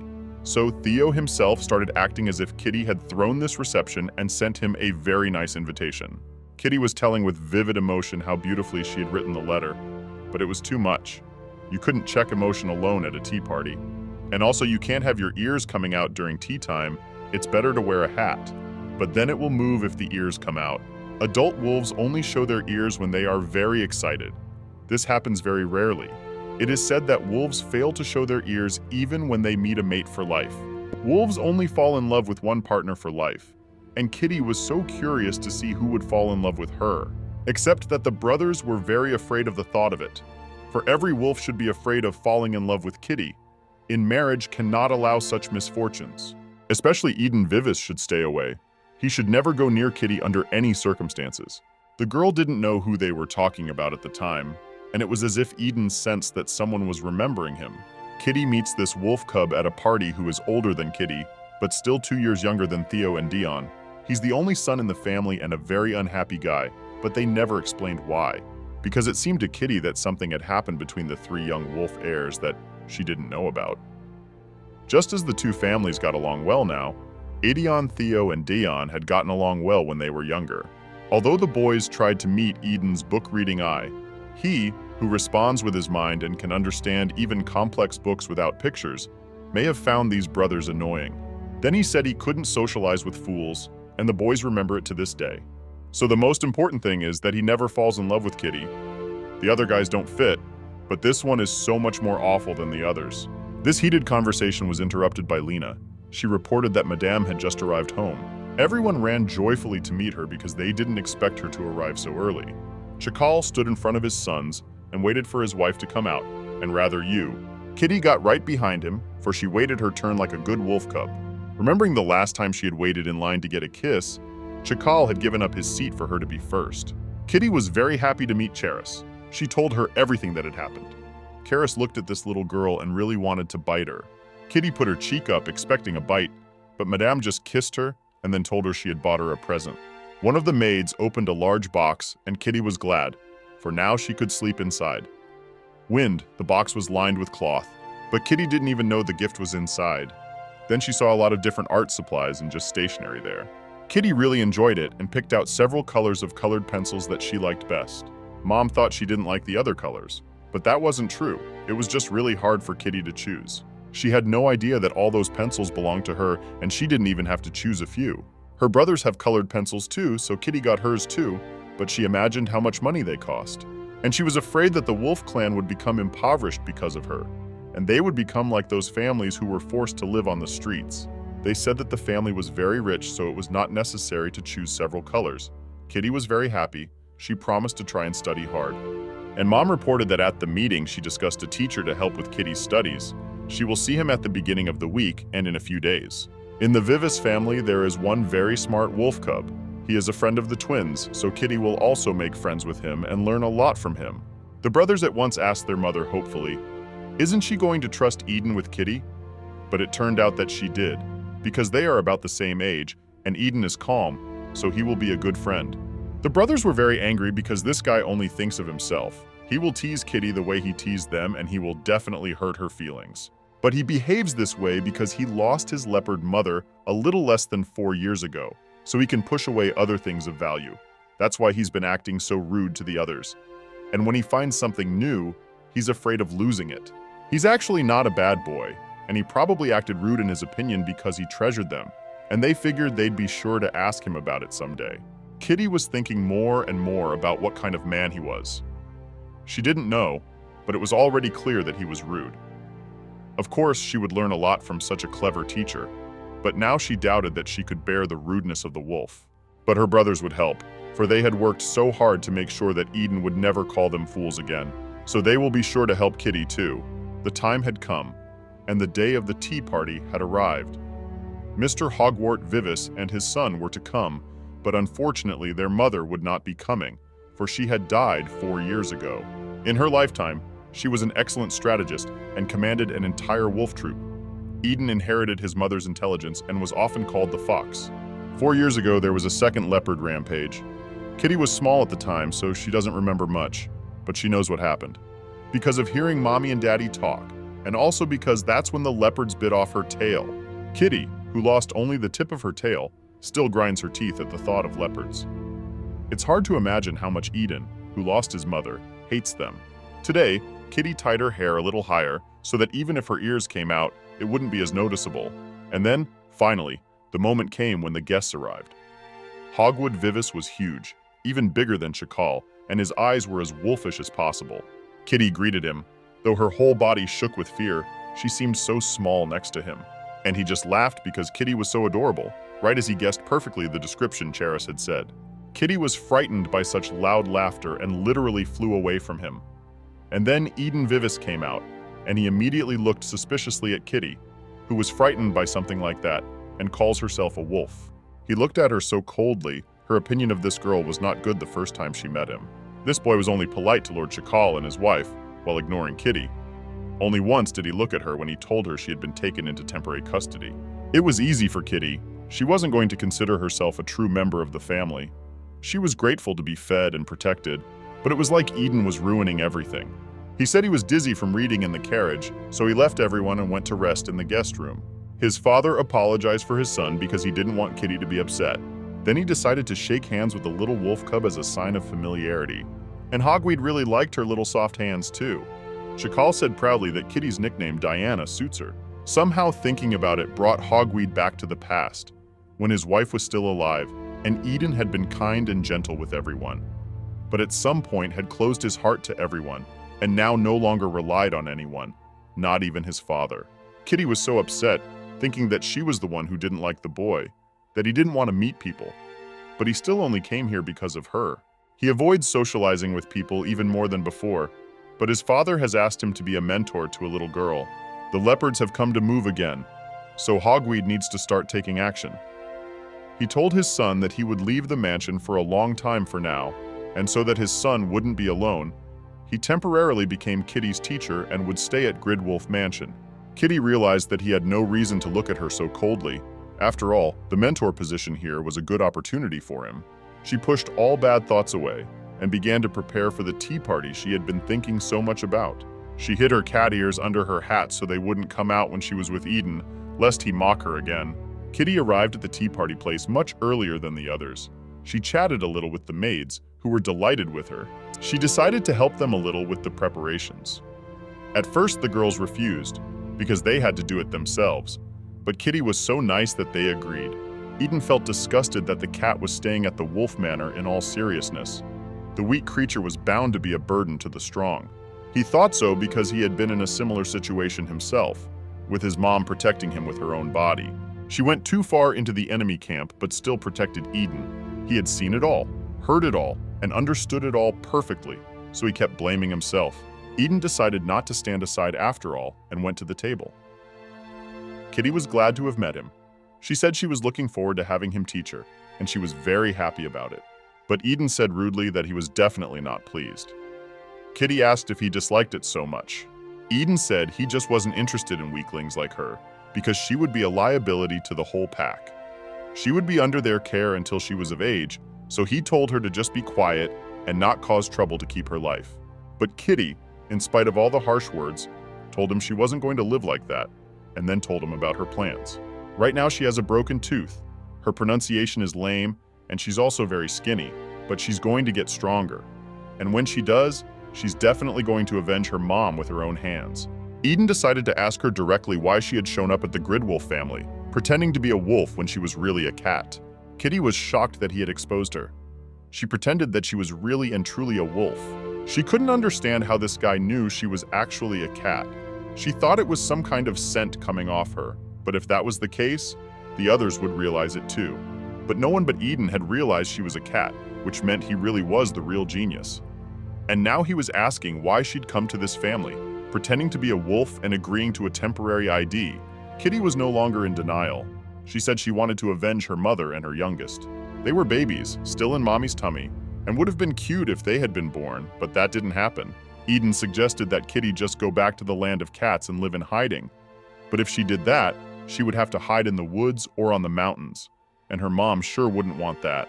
Eden didn't understand how she could know what someone who was already dead wanted, but every night her mother hugged her tightly, and Kitty could hear her heart beating.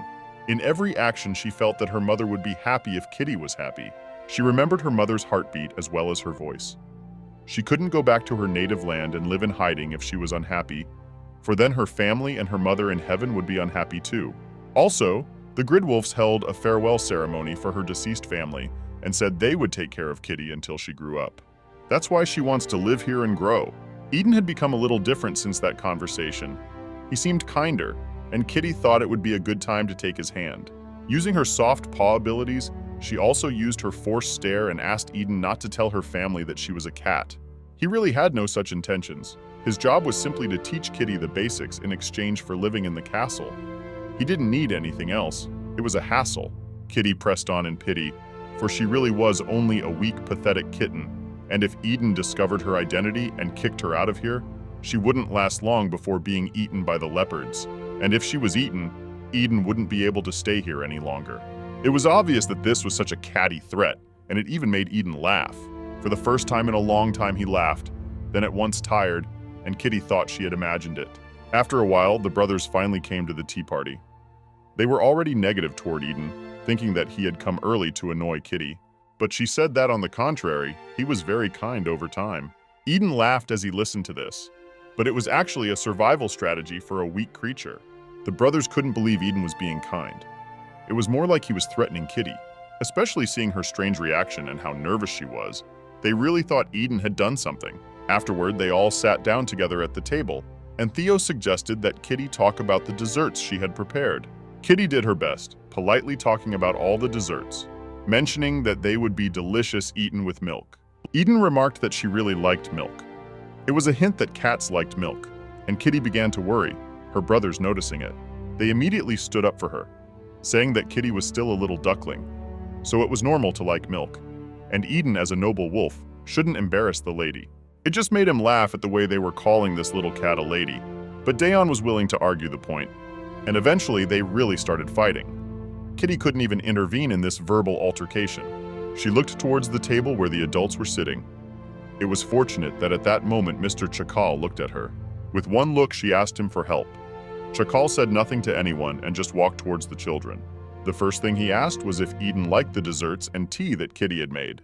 He felt awkward answering that question, since he had literally just had a fight with Theo and Dion. But eventually, Chakal put the upstart in his place, so the twins laughed on the sidelines. And then, Odess suggested that Kitty go and introduce herself as an adult. She gladly agreed just to avoid this crazy environment. Kitty was sure that from this distance Eden would not see her face, so she showed him her tongue.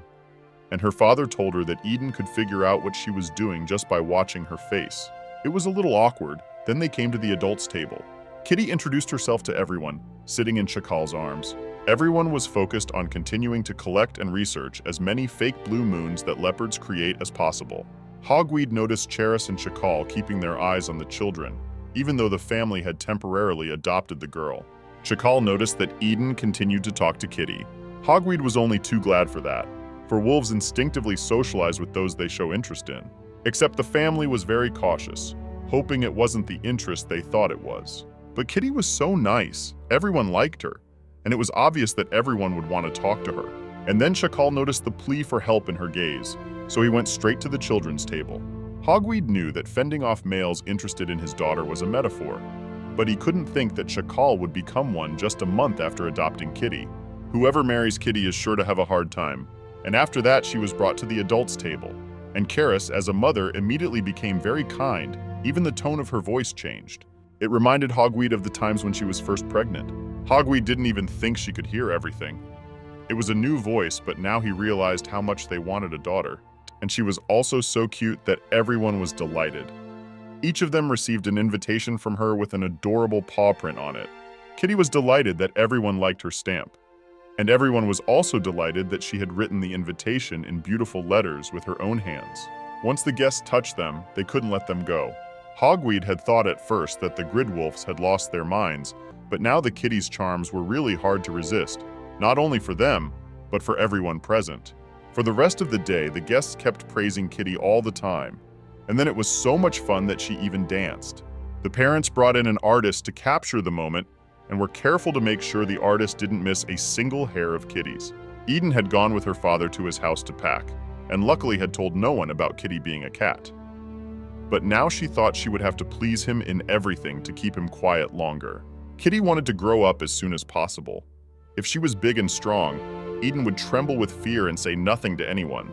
But Kitty was still very thin, and everyone was waiting for her to gain weight. So Lena suggested that she try stretching exercises because her children did them every day, and now they are as tall as Sir Chakal. Kitty said she was going to be as tall as the head of the family and really wanted to learn how to stretch. Suddenly, the maid in front of her turned into a wolf. She was a very large wolf, and Kitty took her animal form as well, but she was so small that she could easily fit in Lena's mouth. The maid showed her the stretching exercises, and Kitty watched carefully. Then she tried the same thing, but it stretched like processed cheese, for she was very flexible.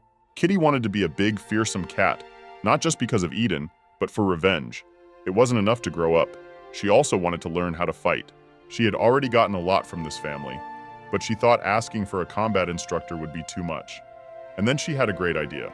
The next day, she sneaked onto the training ground unnoticed, but she thought she had arrived too late. Her brothers were supposed to have a fencing lesson at this time, and by watching them practice, Kitty was going to improve her skills without spending a penny. Before the lesson began, each participant had to make a call of readiness.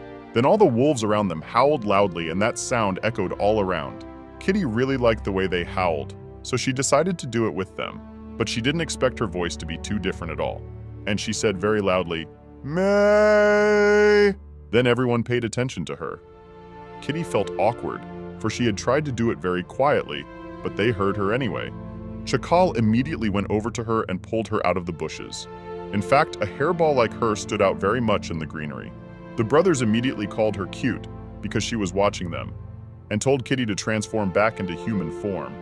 Her father lent her his jacket, and then, covering herself, she turned back into a human being.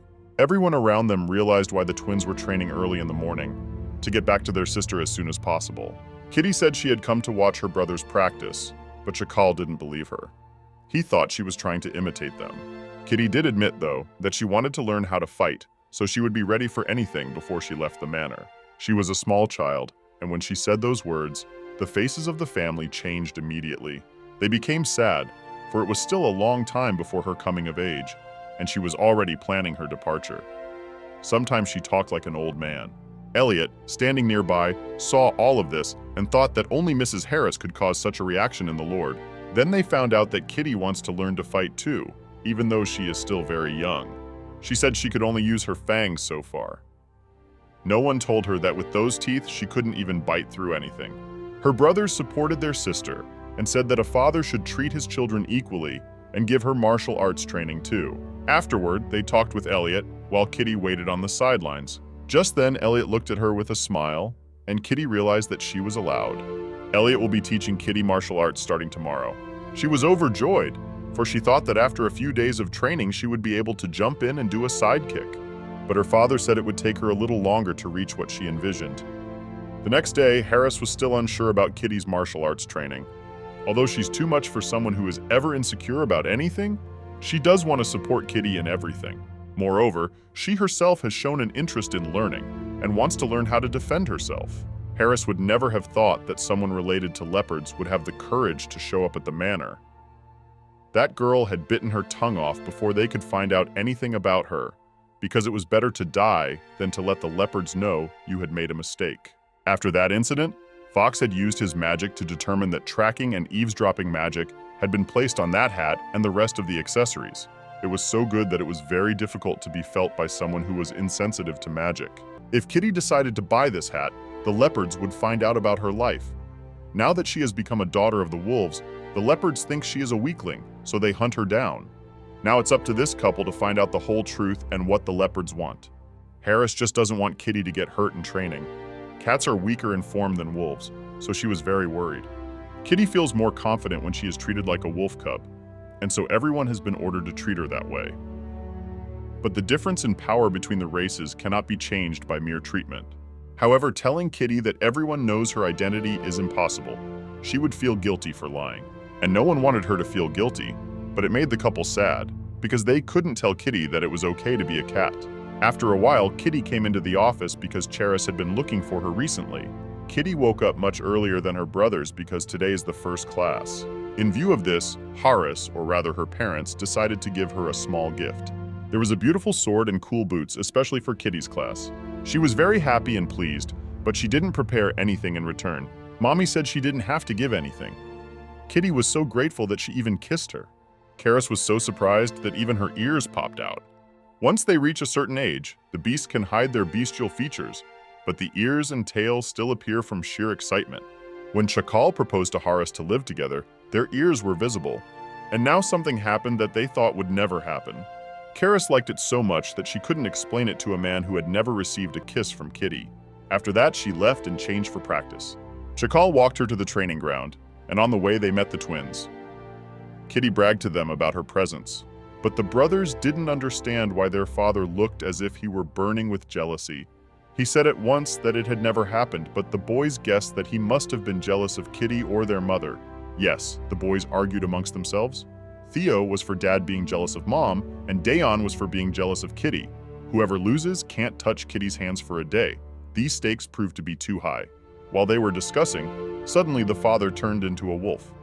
He decided to take his children to the training session in this way.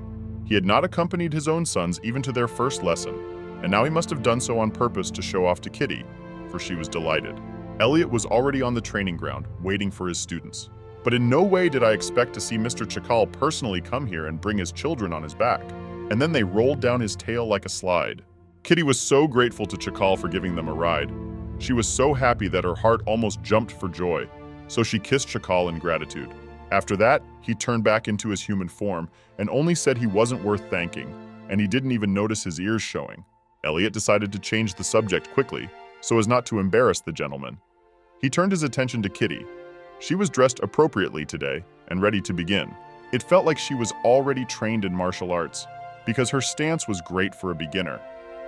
It turned out that Kitty had started when she was very young, and there was an old man who could rip the head off anyone who stood unsteady.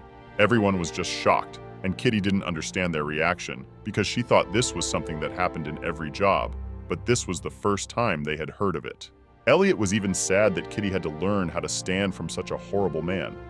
But she had a perfect rack. She just needed to learn it in a warmer atmosphere.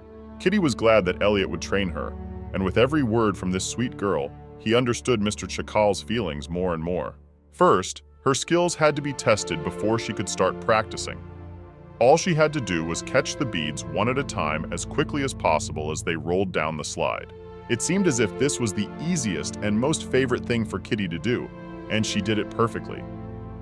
Elliot thought at first that she could not catch a single balloon, for her nickname was Soft Paws, but she was confident in her abilities and showed them perfectly, so they moved on to the next test. There were many tall logs of different heights. Here we had to test and improve our jumping skills. Kitty had to jump high at one time. Elliot had not yet had time to explain everything before Kitty was lightning fast. Kitty was already sitting on one of the tallest timbers because she liked high places. Elliot was shocked. Spiders can't really jump that high, but now he had to say that the wolf cubs really did like those heights. That's how the whole day went. She went through different tests, and then the results were summarized. Kitty had low muscle strength. However, all other stats were excellent. So she just needed to eat more salmon and meat, and her weapons she better get a bow to use at a distance. It seemed better to Kitty to learn to wield a sword like her brothers, but she was a little girl, and now she realized that a bow really suited her better. She'd always wanted to sword fight with Jarian. He always intimidated everyone with his little dagger. Kitty thought about it and didn't even notice her ears popping and drooping like leaves in the fall. She felt like a hysterical little child, but here was Elliot. He revealed that even her brothers began their journey by mastering the bow. In fact, the Gridwolf family symbol has a bow on it. For example, Mrs. Harris was recently at a gathering held at the Central Martial Arts Arena. It is believed that the goddess of that place wielded a bow. In the center of the central arena stands a bow hammered into the floor, and no one can pull it out, as it was used by the goddess herself. Kitty actually liked the weapon, which is even legendary. She felt like Elliot was lying to comfort her, but she didn't feel bad. Instead, she wanted to make progress and try harder. She called Sir Elliot Master. It sounded so pleasant that his ears popped unconsciously. A week after Kitty started attending training, her morning routine looked like this: waking up early and going to the training ground. After that, she would go to the kitchen to get a snack and a boost of energy. She would then retreat to her brother's house to practice writing and spend time together. Finally, the day came when Eden was due to arrive. The brothers, as usual, walked their sister to the practice area and went about their business. Kitty enthusiastically started the workout every time. Suddenly, Fox, who was standing nearby, noticed her shoelaces were untied and, surprisingly politely, went over to tie them. Clede had never been so kind, and he had behaved very differently during their first meeting, and now he told Kitty to leave these duties for him in the future, for it pleased him to be of service to her. He admitted that it was indeed his fault, for he wanted to see her wolf ears, but then he was convinced when he felt her sharp fangs that she was a courageous and brave student. All those flattering words Kitty accepted with pride, it did raise her self-esteem. She didn't even think about the fact that Liz had changed strangely abruptly and became flattered. Elliot told Clede to stop flirting with the lady, but the guy pretended he didn't know such complicated words and didn't know what he was talking about. It's only at times like this that he starts to pretend he doesn't understand anything, and Elliot could already hear the screws starting to turn in his cunning head. Clede said he had merely tied the lady's shoelaces, so that was the end of it, and with a charming smile walked away. Kitty asks the master, "Do wolves like to flirt too?" Only she asks this of someone who has never held hands with anyone in his 20s. Kitty suddenly told him about the stories she had been reading with the other kids, and there was information there that was clearly not for children. Elliot was so surprised that he tried to quickly change the subject to training. A short time later, Kitty and her brothers met Eden. There were many carriages with his things, and the boys assumed at once that there were a lot of books there. The mere thought of it made their heads ache. Kitty did not wonder now why Eden was so clever. Even as he stepped out of the carriage, he held a book in his hand. Suddenly, for her brothers, Kitty started acting a little too nice to him, even saying she missed him a lot. She tried to please him, even though he had just arrived, and the brothers only made Eden angry because of it. Kitty tried her best to please Eden, but he didn't care about her at all, as if she wasn't even here. But then he asked bluntly, was she flattered because she didn't want to go to class today? Kitty was shocked, because she wasn't. Quietly, she told him that she was actually very happy that he was the one who would be teaching her, and would like to start the lesson today. Moreover, she had liked him at first sight. Eden immediately turned away after those words, contemplating where to begin. Kitty was frustrated. Even at times like this, Eden wouldn't accept her compliments. He said class would start in half an hour so she could get ready, and left to get some rest. Kitty sat in the study room and pondered the fact that Eden didn't like compliments. However, he clearly likes that she missed him. Kitty has a lot to learn anyway before she can get revenge on Jerian. As she gets smarter, she will be able to decide what to do with her life when she leaves the manor. Eden came in. He noticed that the class hadn't started yet, and Kitty already looked unhappy. She had to concentrate. Kitty said she wasn't, and she was focused, but it was too obvious she was lying. Kitty freaked out that it was true, but Eden said he didn't really know when she was lying because he wasn't interested. He just noticed her displeased face. Then he put 2 books in front of her. Kitty could read the title. It was Economics for Kids. As she looked through the book, she was a little frightened. There were a lot of difficult words. Eden didn't expect her to understand everything, but as her teacher, he would make sure she learned everything. And books like this have the basics. Kitty thought it would be somewhat difficult, and her revenge would be put off for a couple more years. Since she could already read, Eden asked her a simple math question. If she has 1 piece of salmon and he gives her another piece, what will be the total? Kitty said it would make her very happy in the end. Even her ears and tail came out. Really, the question was far from that. Eden wondered how to make her seriously consider it. He told her to imagine she had 2 pieces of salmon, but suddenly he eats one of them. But Kitty wasn't even upset, for she was glad she had 2 pieces of salmon and was able to share one of them with hungry Eden. She was constantly hungry until she got here, so she doesn't mind sharing food with someone. Eden didn't stop there. He had to test Kitty's math skills and simply asked her to count how many patterns were on this wallpaper. She thought it was a math problem and started counting the patterns, of which there were many. Eden was able to turn away at this time to calm himself down a bit as his ears and face turned red. But fortunately, he was smart enough for Kitty not to notice anything. Then he brought many more books on economics, world history, and so on, all of which he was going to teach Kitty, even though they were just the basics. He'll also teach her how to pretend to be a wolf better, because it pissed him off to notice that she was actually a cat. Kitty didn't understand how he could see it, for she gave no appearance. Her ears and tail looked very much like a wolf's. But it was so obvious that Eden didn't even bother to explain it to her. His facial expression alone was enough for Kitty to understand.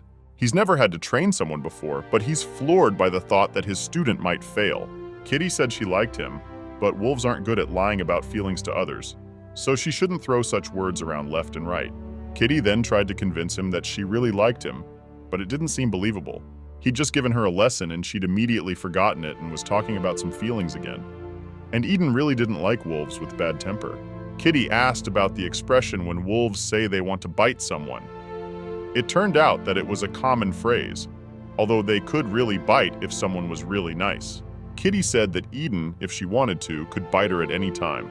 His face was so surprised that he slammed the table sharply and walked away. Trying to come up with an excuse for forgetting to bring something with him, he told Kitty something to read while he was gone and left. Kitty just wanted to be friends with him, and it was coming out the other way around, and she was frustrated. At that moment, the twins were walking down the hallway and bumped into Eden. They thought that the lesson was over, but then they noticed that Eden was blushing all over, and he looked worried. He immediately made an excuse for himself and walked past them. As they looked after him, the brothers realized at once what might have happened. They too came into the room and began to question Kitty about what Eden had told her and what he had tried to do. When they were sure he hadn't kissed her or touched her at all, they immediately calmed down. They told their sister not to let Eden think they had a special relationship. They decided they needed to be friends. The main thing is that it should be any relationship without kissing. Wolves can be a little clingy after all. The important thing is for Kitty to be careful. Theo and Dion didn't understand why themselves, but they couldn't stop being nervous. They felt they had to protect Kitty, so they decided to keep an eye on her and Eden during class. It seemed okay to them at first, but eventually the twins were not allowed to attend Eden's classes. The reason for the refusal was that Kitty found it difficult to concentrate in class when her brothers were around. Also, the twins have an overly busy schedule. So it had been a month since Kitty had started learning and calling Eden her teacher. But every time she was so tired, she felt like she just had a palace now. All because her tail repeated the motion behind her hand as she wrote something, and her emotions made it more agile. Her brother said it was cute, but she ended up suffering for it herself. Eden had taught Kitty the basics of writing well enough. Now it was necessary to make her start talking like an adult. But the pronunciation problem won't go away until she grows a new tooth. He's growing up faster than he might think, though, and when he's fully grown, Kitty will be all grown up and able to talk properly. Eden asked what she would do when she grew up, and Kitty said that she would have to leave with the Gridwolves as soon as she was of age. Wolves become adults at the age of 19. Until then, Kitty will study hard to exact her revenge. Eden listened to her so attentively and pondered her words that he did not even notice his hand reaching out to touch Kitty's hair. Dayon at this moment, though he was far away, sensed some unkind odor. Kitty asked the teacher what he wanted to do when he became an adult, but the answer was clear. Eden wants to be stronger. It was probably due to the fact that his mother had died trying to protect him. Kitty felt that in some ways she was like her teacher. He's not an adult yet, but he's already very smart. And when he becomes strong, he will be very cool. Kitty was having such a nice conversation with her teacher, but suddenly her brothers came running into the room, even though they were supposed to have practice now. They finished it early and ran in to see their sister, with the hope that her class was over so they could go for a walk with her. Eden said there was still 30 minutes to go, but of course no one would listen to him. Dion picked Eden up and carried him outside with the others. Theo turned into a wolf, and Kitty rode him in the fresh air while everyone else walked alongside, the most disgruntled being, of course, Eden. He decided it was a good time to continue the lesson, so she had to listen carefully. He had recently received a letter from his father. He told me that the head of the leopard clan was a very young boy, about 16 years old, but he must be very strong if he could do it. Now the father is worried that the leopard is using his abilities to manipulate others. Once the leopards are done with internal governance, they will move on to foreign policy. Kitty couldn't understand why the wolves and leopards were always fighting. Eden told her that they dreamed of subjugating all creatures, And to do this, they would use the magic of the moon, which they had gotten at a high price 12 years ago. Because of what happened, leopards started attacking bears, wolves, and foxes. The bears have managed to isolate themselves from the outside world, and the foxes were exterminated, and the survivors became servants to the wolves. Chakal and Haris will surely fight leopards one day too. Kitty told me that her ponytail was also hurt by leopards 4 years ago, but luckily they only bit off the tip. The madness of the leopards of 4 years ago is no longer the same as it was 12 years ago. It seems that they will try to achieve their goal by any means necessary. And leopards may have supporters among other races that would require investigation. Sooner or later, leopards will come here, and there is a chance that we will have to put up another memorial to the dead. This topic made everyone kind of wilted, because everyone had experienced some kind of loss. But the brothers did not want Kitty to worry.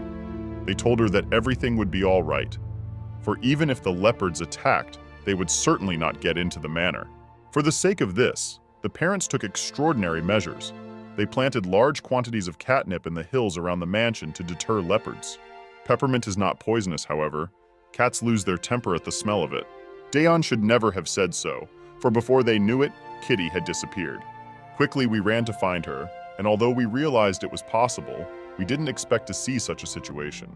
Kitty was crazy to wallow in that catnip, not thinking about anything, rubbing herself with it. What is she doing? The brothers were distracted for just a couple seconds, and she was already here and drunk. Eden howled loudly and called the doctor, while the brothers tried to bring Kitty to her senses. If her parents saw her in such a state, they would surely scold the boys. Eden called out to the doctor and wanted to leave discreetly, but he was prevented from doing so, at least because there were 2 minutes and 32 seconds left in the lesson and he couldn't abandon his student. So he had to help Kitty. My father used to say that drunks should be brought to their senses that way. He picked her up and carried her to the water, the thing she feared most. And if at first Kitty did not quite understand what was going on, when she heard the murmuring of the water, she at once came to her senses. She was so scared that she bit Eden before he carried her to the water. The boy was shocked, for even leopards had never bitten him. Theo and Dayon stood back and laughed at him. Kitty, falling between Eden's legs, asked to be a little kinder to her. After all, she was his first student, and he should cherish her. After that, she lay down comfortably in a warm place and fell asleep. Eden reached out to pet Kitty, but the brothers immediately took her away. Through this situation, they found out that Kitty should not be allowed to drink with men. After all, she was even cuter when drunk. Her cuteness level doubled. The boys didn't even notice their mom appearing right beside them, and she was incredibly angry and intimidating. So much so that even Eden felt afraid. Now the boys had to explain to her what had happened. But when Harris saw Kitty in some strange state, she immediately softened and began to worry, asking what had happened. Kitty, who had been asleep just a second ago upon entering the arms of Mrs. Harris, immediately became very active. She was perfectly fine and even offered to do her signature dance. At first, Karis thought everything was fine, but after Kitty suddenly started dancing on the grass, it started to seem a little suspicious. But despite the suspicions, the dance was very cute, so everyone was charmed. Suddenly, however, her active movements ended with Kitty simply falling asleep. The doctor was already there. She said she was fine, but she noticed something strange. She immediately reported the not very pleasant information to Mrs. Harris. Then the mother became very anxious about Kitty's condition, but she hadn't forgotten about the 3 guys at all and said she was expecting a letter of apology from them. Soon a lab report came back about the improved catnip. The doctors thought the lady had been exposed to catnip. However, this mint has been improved to deter leopards from invading the estate, and it has been confirmed that if even a small amount is inhaled, intoxication will last 4 days. Kitty had been under the influence of catnip for half a day, but she was almost recovered, which was very surprising and unusual. Chakal, despite the lateness of the hour, called Clead to him to ask him something. He had heard that Clead was taking an interest in Kitty. The boy was annoyed that he had been summoned at this hour for that. Well, of course, he said it was true, Kitty was very nice, and so on. However, the head of the family could not be fooled by such talk. He asked what the real reason was. Clyd, as the most sensitive to magical currents, must have noticed something. He had adopted some abilities from his ancestors, and although he hadn't practiced in a long time, he was able to enter a state of mana recording. Abilities are passed down from generation to generation. Once a skill is passed down, foxes can view the records their ancestors left in their minds through magic. Beastmen with ordinary and magical abilities cannot quickly remove a poison or curse, but its religious guardians have the healing power of covenant magic. Cleed had learned enough information and said the gentleman had adopted a challenging child. Chakal had already guessed that when Icarus died, he had transferred his powers to his only daughter, Kitty. This assumption turned out to be true, for Kitty had something to do with the blue moon. In fact, the power of Icarus is only passed on to firstborns, so the Mana records say. However, it seems most logical to describe the lady's ability to heal as a special power associated with the Great One. People's powers are passed on to their next of kin at the moment of death. But Kitty didn't witness the deaths of her father and brother. Kitty said that this moonstone gives off a warm glow, though Cleed feels only dislike from it. Chakal, thinking about the leopard spy, decided to give Cleed a special assignment. The day after that situation, Kitty woke up. She was having a very hard time. Mrs. Harris was next to her. She knew at once that Kitty was hungover. The girl didn't understand at first, but then the memories came back to her. Under the influence of catnip, Kitty had done some very embarrassing things, and now alone didn't even know how to act. Doctor examined her condition and was very surprised because yesterday she was in pretty good condition, but today she is even better. It was very surprising that Wolfie had such healing powers. Kitty was worried that her identity would soon be revealed. She was intoxicated with catnip after all. But the worst thing that happened was she bit Eden, and she has another class with him today. Kitty was afraid she'd come out and there would be a poster hanging there exposing her for daring to bite Eden. But no one had suspected anything yet. Kara said that wolves often get drunk on catnip, so it was normal, but she told him not to go where the herb grew. It was very difficult for the doctor to lie, so she kept quiet, but she would have to put up with this lie for Kitty's sake. The girl promised that she would never again go where the sweet, tantalizing smell came from. Cleed came to see Kitty during practice. He had heard that she had gotten very intoxicated last night, but was fine today. Carefully, he brought her warm milk and honey. Cleed often gives Kitty sweets, but this is the most touching. It turned out that Mr. Jakal had ordered him to accompany Kitty from that day forward. Cleed said she was actually quite happy about it, and now it was hard to tell if the fox was lying or not. The master had ordered Cleed to accompany Kitty and protect her from anyone involved with Blue Moon, as well as monitor her mana flow. Cleed was only too happy about this, because he knew it would be interesting with Kitty. Jakal tensed up a little and told the boy not to even think about showing sympathy for Kitty, and said not to even touch her soft hands, ears, and tail, but the restrictions didn't end there. Jakal went a little overboard. He forbade Cleed to speak more than 3 words and ordered him to treat Kitty like a wolf, but not even to look at her, his gaze always to be fixed on heaven or earth. Cleed, of course, wasn't going to abide by those rules. His job was to get Kitty to safety as soon as he felt the power of the blue moon. Jakal gave Elliot a job related to Kitty's secret that needed to be dealt with. Investigate the leader of the cats, Jarian. Kitty was practicing archery. Her practice wasn't finished yet, but already the teacher had arrived. Everyone already knows about how Kitty had sinned in front of Eden, and now she didn't even know how to approach him.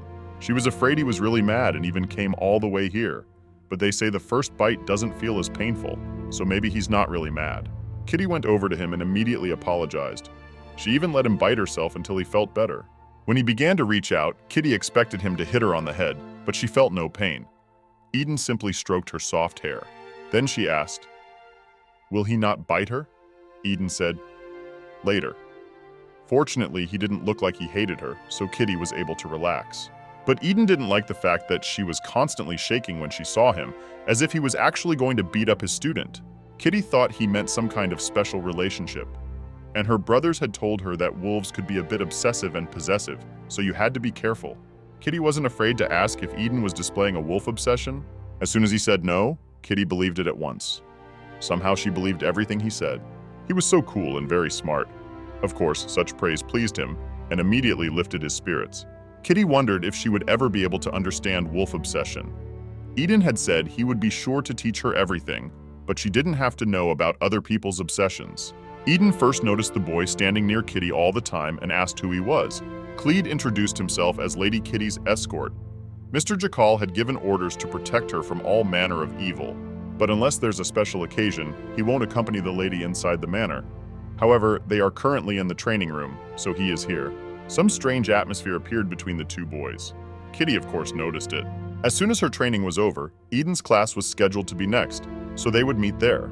Eden, of course, was going to leave anyway. He said that if Kitty was even a minute late for class, he would definitely bite her, and such a warning was common. But Kitty was very excited, because at that moment, She saw her own hair on Eden's clothes. She didn't understand why the molting had started now. So she decided to hurry up and finish her training and go to the bathroom. Eden didn't understand why she was acting like that or why she was writing like that, and Clee just laughed on the sidelines. Kitty came running into the room and immediately told Lena that the shedding had begun. She needed to bathe and comb out her hair as soon as possible. Even in human form, her thick, fluffy hair was shedding a lot. It was different from the molting of wolves. But even though she is molting so much, no one will notice because it's molting time for everyone in the mansion. Kitty asked me to tie her ponytail as tight as possible so that not a single hair would fall out during class. And this hairstyle suited Kitty very well. But it turned out that something was missing. They needed something to put on their heads, and Lena had just the right thing. Eden was already ready for class, but Kitty hadn't arrived yet. Her brothers came instead to see what the soft hands were learning. The brothers purposely finished their lessons early to see how Kitty's lesson was going. When she finally arrived, the brothers looked at her in surprise. Even Eden's eyes widened in surprise. Kitty looked different today than usual. That hairdo made her look like a fairy getting married. Then her brothers started teasing her and asking her which of the three of them she would choose as her lover. Eden held her breath and everyone waited for her answer, but Kitty was starting to get very nervous. Because of this, even though her ponytail was tight, her hair began to fly in the air. The hair was falling off her, even though Kitty didn't even do anything about it. At first, her brothers told her not to worry about it. Everyone molts. But her brother wouldn't stop sneezing, and everyone else was already covered in a layer of her loose fur. This situation was really awkward. The brothers said that Fluffy always sheds a lot, and it's normal. But Kitty felt very uncomfortable. She was so sad. Now she wanted to take a little walk, so she asked Mr. Eden to cancel today's class. Of course, the brothers wanted to go for a walk with her, but Kitty, covering her hair, ran off on her own. Her brothers were concerned about her condition, but she wanted to be alone. As soon as Kitty ran down the hallway, a lot of hair fell off her, and no one at first realized how that happened. Kitty would hear them talking as she ran past and immediately apologize. She hadn't been bothered by the molting at all before, but now she realized how serious it was. There were no small animals in this place except for her alone. She's the only cat in this huge place, and without noticing it herself, Kitty began to cry. The mansion is very cozy and has food all the time. Everyone is very kind and caring. Kitty feels their love for her, even though she is here temporarily. But she's here because of the lies. She's hurting from lying to everyone, and she's also lonely. She missed her mom, dad, brother, and unborn siblings. Missed them very much. Even when evening came, the manor had not yet been completely cleaned of fur. A cat's molt is very different from a wolf's, after all.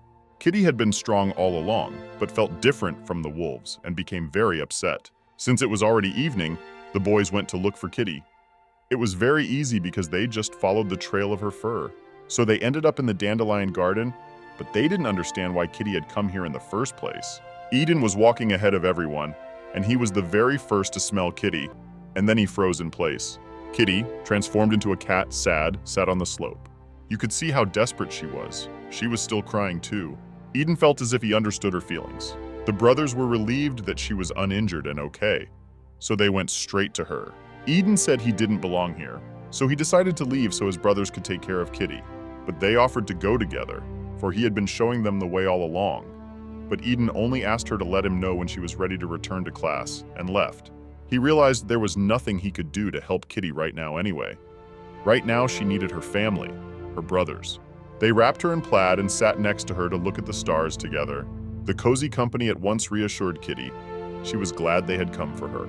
The boys realized that Kitty misses her mom a lot and said that her family misses her too. And that's okay. They think of her especially strongly during molting because it's impossible to forget such a soft coat.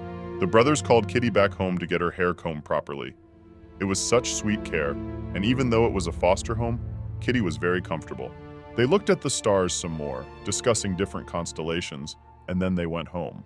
Kitty opened the doors of the house and was very anxious about how she would go to her room, for everything would be in her fur again.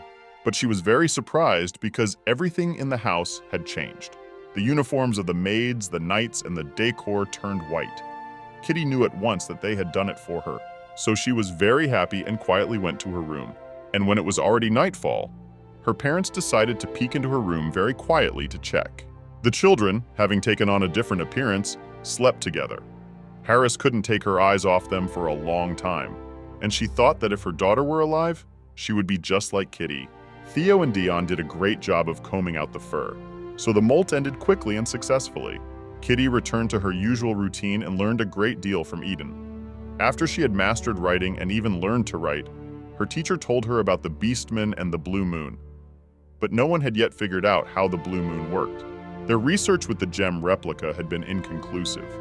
Kitty remembered that Jerry had mentioned the Blue Moon very often before, and even Mr. Jakal and Eden said the leopards had the stone, but it's unlikely Jerry has anything to do with leopards. That would be odd. 4 years ago, the cats were driven from their home during a leopard rampage and ended up in an even more unfavorable place. Mom said Jerry was in the last rows and made sure everyone could escape in this emergency.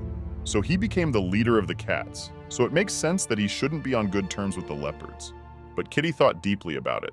Eden could see she was thinking about something, and of course told her to ask him, and he would tell her anything she was interested in. Kitty wondered if the Blue Moon had anything to do with cats.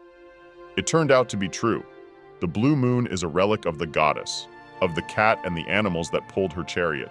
Relics are sacred objects left behind by the gods. Relics are still sung about in lullabies.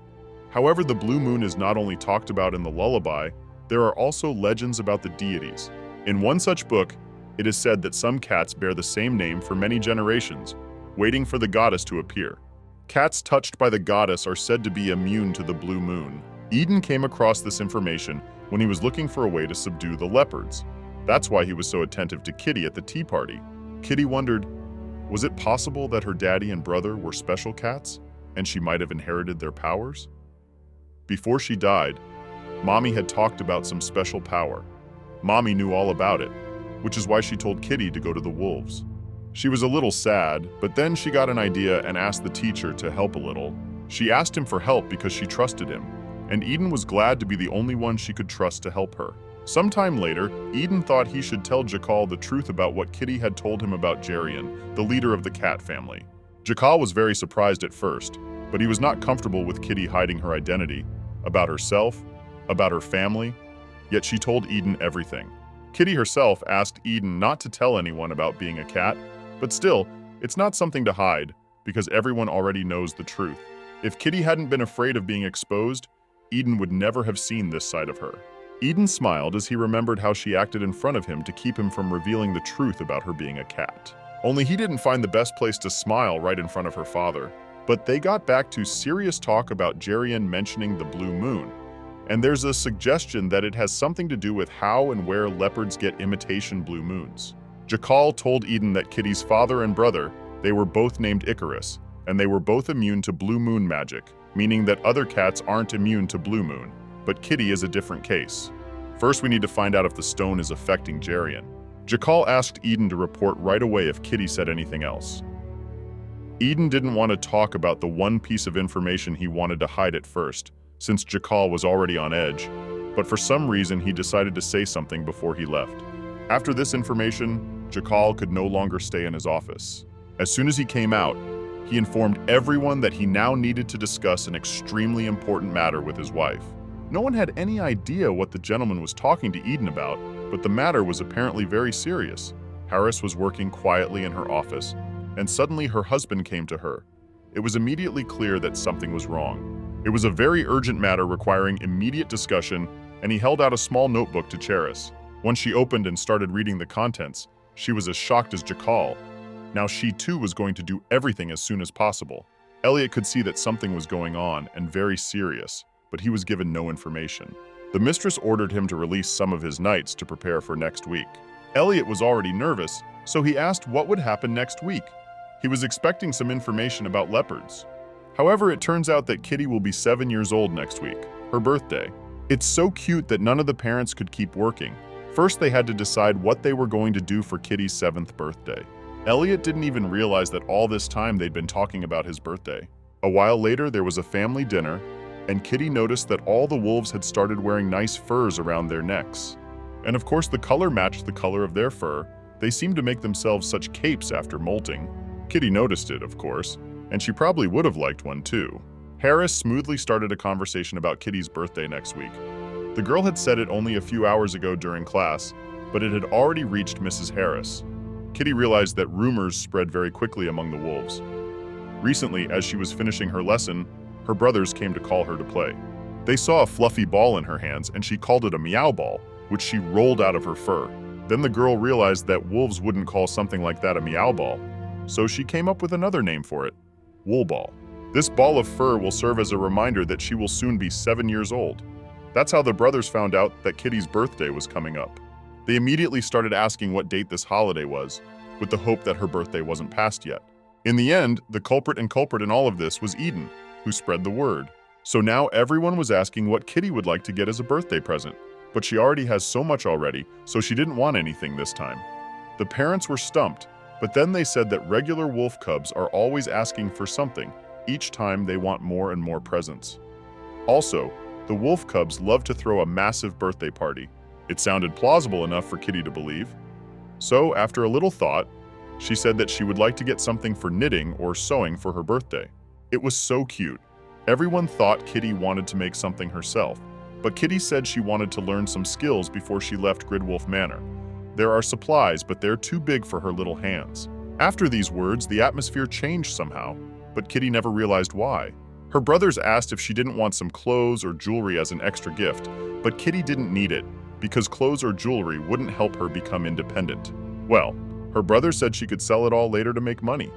It's not like she can leave all her stuff on the estate. But Kitty was really going to leave all the stuff here, for it had been bought with Gridwolf's money, and then they could sell the jewelry for a large sum. She had an excuse for everything, and so the family sank in despair. Eden only laughed at the situation. He hadn't taught Kitty how to evoke pity, but she was doing an excellent job of it. Harris once again asked what Kitty wanted to do for her birthday. The girl thought about it for a bit and decided that she wanted to go to the market square, because it seemed like a really cool place to her when she and her brothers looked at it from afar last time. The brothers were thinking the same thing at this moment, so the smile never left their faces. Kitty wants to go to the shopping plaza because they showed her that place. It also means they can buy her more presents there. Kitty wants to go to the marketplace and buy the first yarn she sees. However, her brothers told their parents that Kitty wanted to buy whatever she could find in the market square, and that was a great idea. Her parents immediately agreed. They began to discuss how many chaperones they would take with them and who would carry the gifts, because there would be a lot of them. In the end, they were going to take one night order and a few more nights. The usual walk to the market square had become too much, and Kitty was very worried about it. A week later, her birthday came, and as soon as Kitty woke up, she went to the place of remembrance for her family. She missed them a lot already, so after talking to them for a bit, she left to get ready. The carriage was already waiting for Kitty downstairs, her escorts being Elliot and Cleed. Today they were the first to wish her happy birthday, albeit verbally. Cleed will be doing her best today to make sure Kitty's walk is safe and fun. Just as Kitty opened the carriage doors, she suddenly heard the sound of clappers, and a multitude of bright ribbons and flowers were in the air. The brothers prepared this little surprise to congratulate Kitty. She was already 7 years old and already so big, her brothers immediately started hugging her. Kitty saw that not only the brothers were in the carriage, but also her teacher Eden, who would also be going along with her on the walk. But he said it was so that he wouldn't miss today's class. Kitty said that until he wished her a happy birthday, she wouldn't listen to his lesson. It was like blackmail. Actually, it was just a joke. He didn't have to congratulate her. And just like that, Kitty went for a walk with her brothers and her teacher.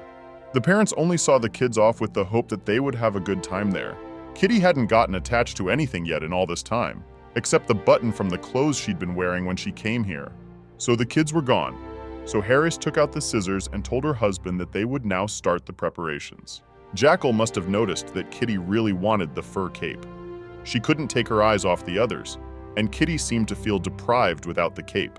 Jackal remembered Kitty's reaction when she alone didn't have such a fur collar, and eventually he agreed to contribute. He turned into a wolf, and his wife took a pair of scissors and started cutting off the wool.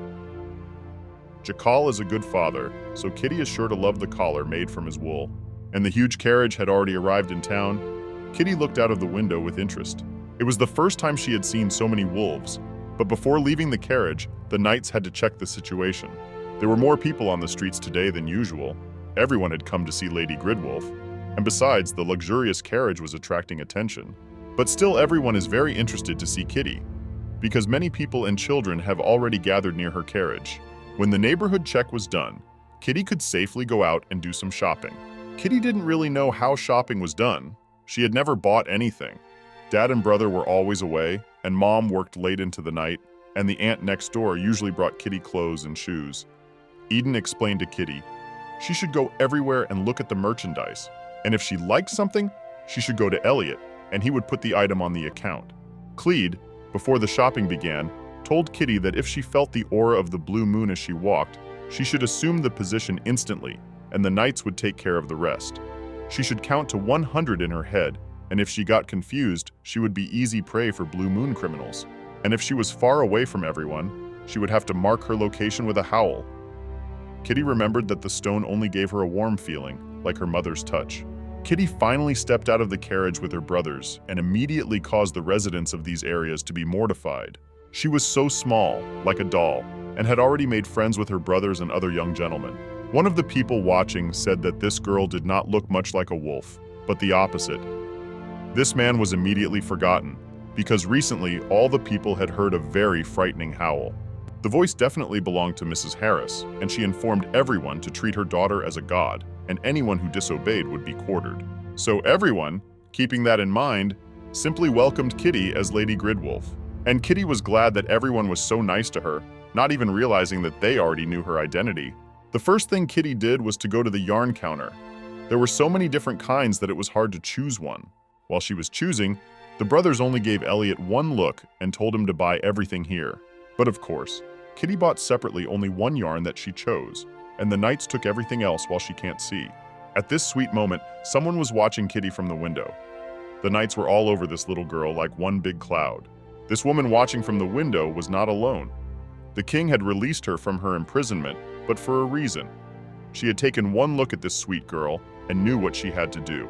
Usually cats frown when they sense the blue moon, but if this little one doesn't show any signs of disturbance, you should be brave enough to kidnap her.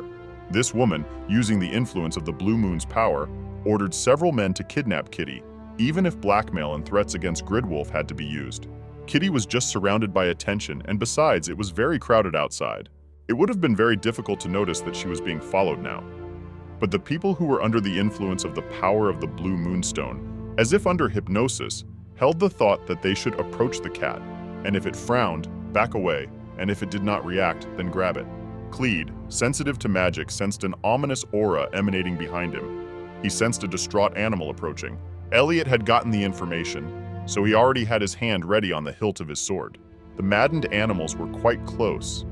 At such a close distance, the ladies would definitely feel the aura of the blue moon, and when they realized it would be too late. But the only thing that happened as soon as these people came near was that Kitty felt very good. Her spirits suddenly lifted.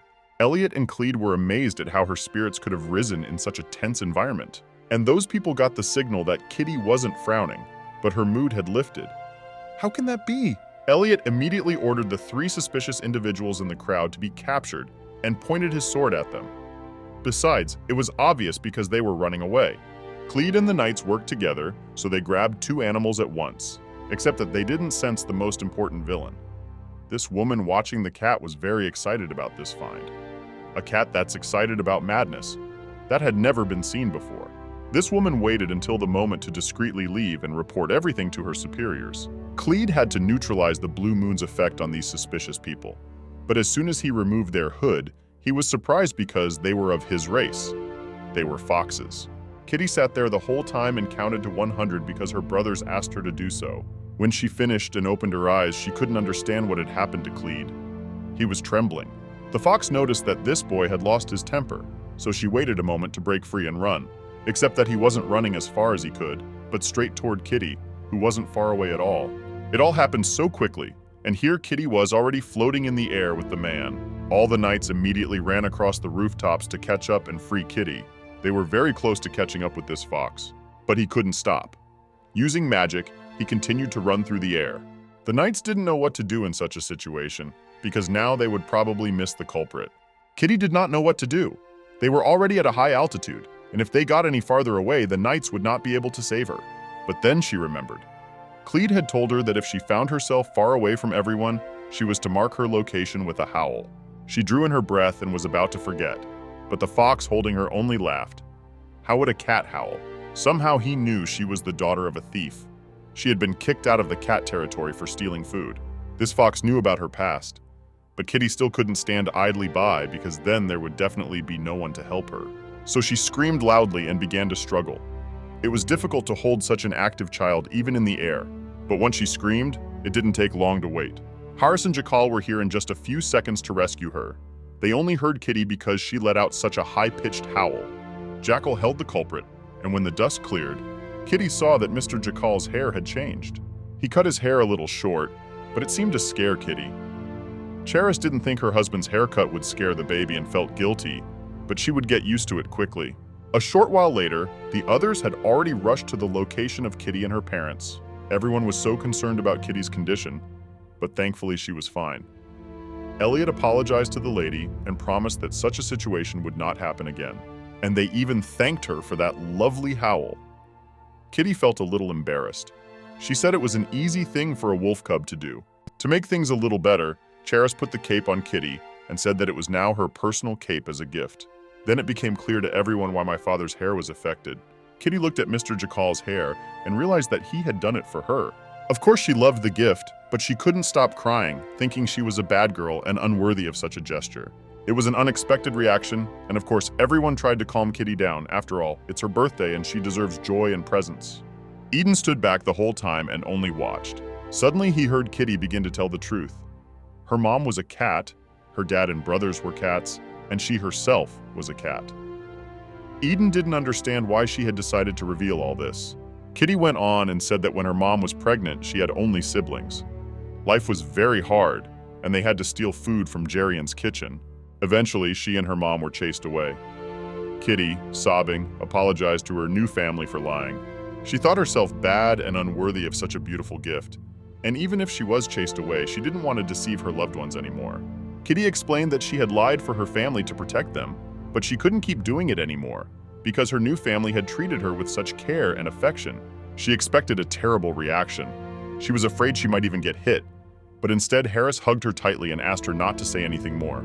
Karis explained that they didn't adopt Kitty because they thought she would become like them. They took her into the family because she came to them in serious condition, and they decided to take care of her. It's not her mom's fault either. Parents are always willing to do anything to protect their children. Mama Kitty and Cheris just failed to do what they were supposed to do because of circumstances that didn't work out in their favor. And this sort of thing inevitably happens. So you can't blame anyone for what happened. The most important thing is that Kitty is safe and sound, and it's her birthday. Kitty, this sad situation finally ended, and Kitty's joyous birthday party continued. Cheris apparently has carte blanche today since she saved Kitty. It was she who constantly carried the girl in her arms everywhere, because of which the brothers could not even touch Kitty. Jakal had to have a serious talk with Clead because he screwed up today. Even though the leopards use the foxes for their own purposes, Clead still has to do his job. The leopards will continue to send various creatures to do one order or another. But if Clead can't separate his feelings for his kin from his work, then the wolves won't help him anymore.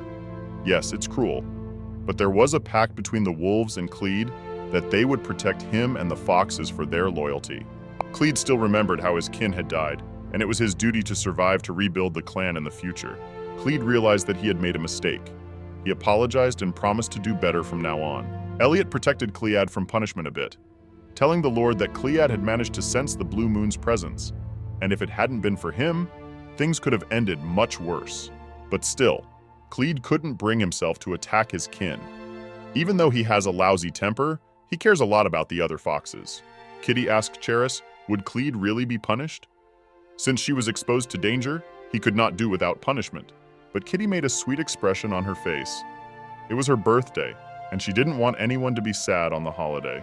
Harris froze in place as she pondered this, after which she immediately went to her husband. Kitty had to use the same technique in front of Jakal, and though she was scared at first, it still worked. Plus, it ended well, so another reason not to punish Clead at least on his birthday. Jakal also wanted only good things to happen today, so this time he forgave Clead. Fox realized that Kitty was really thinking about him and was worried. It made him so embarrassed that even his ears popped out. Eden saw all this and sensed something wrong. When they got back home, everything was decorated for the birthday party. There was also a very large birthday cake. It was the first time Kitty had ever seen one, but then she saw what she liked best.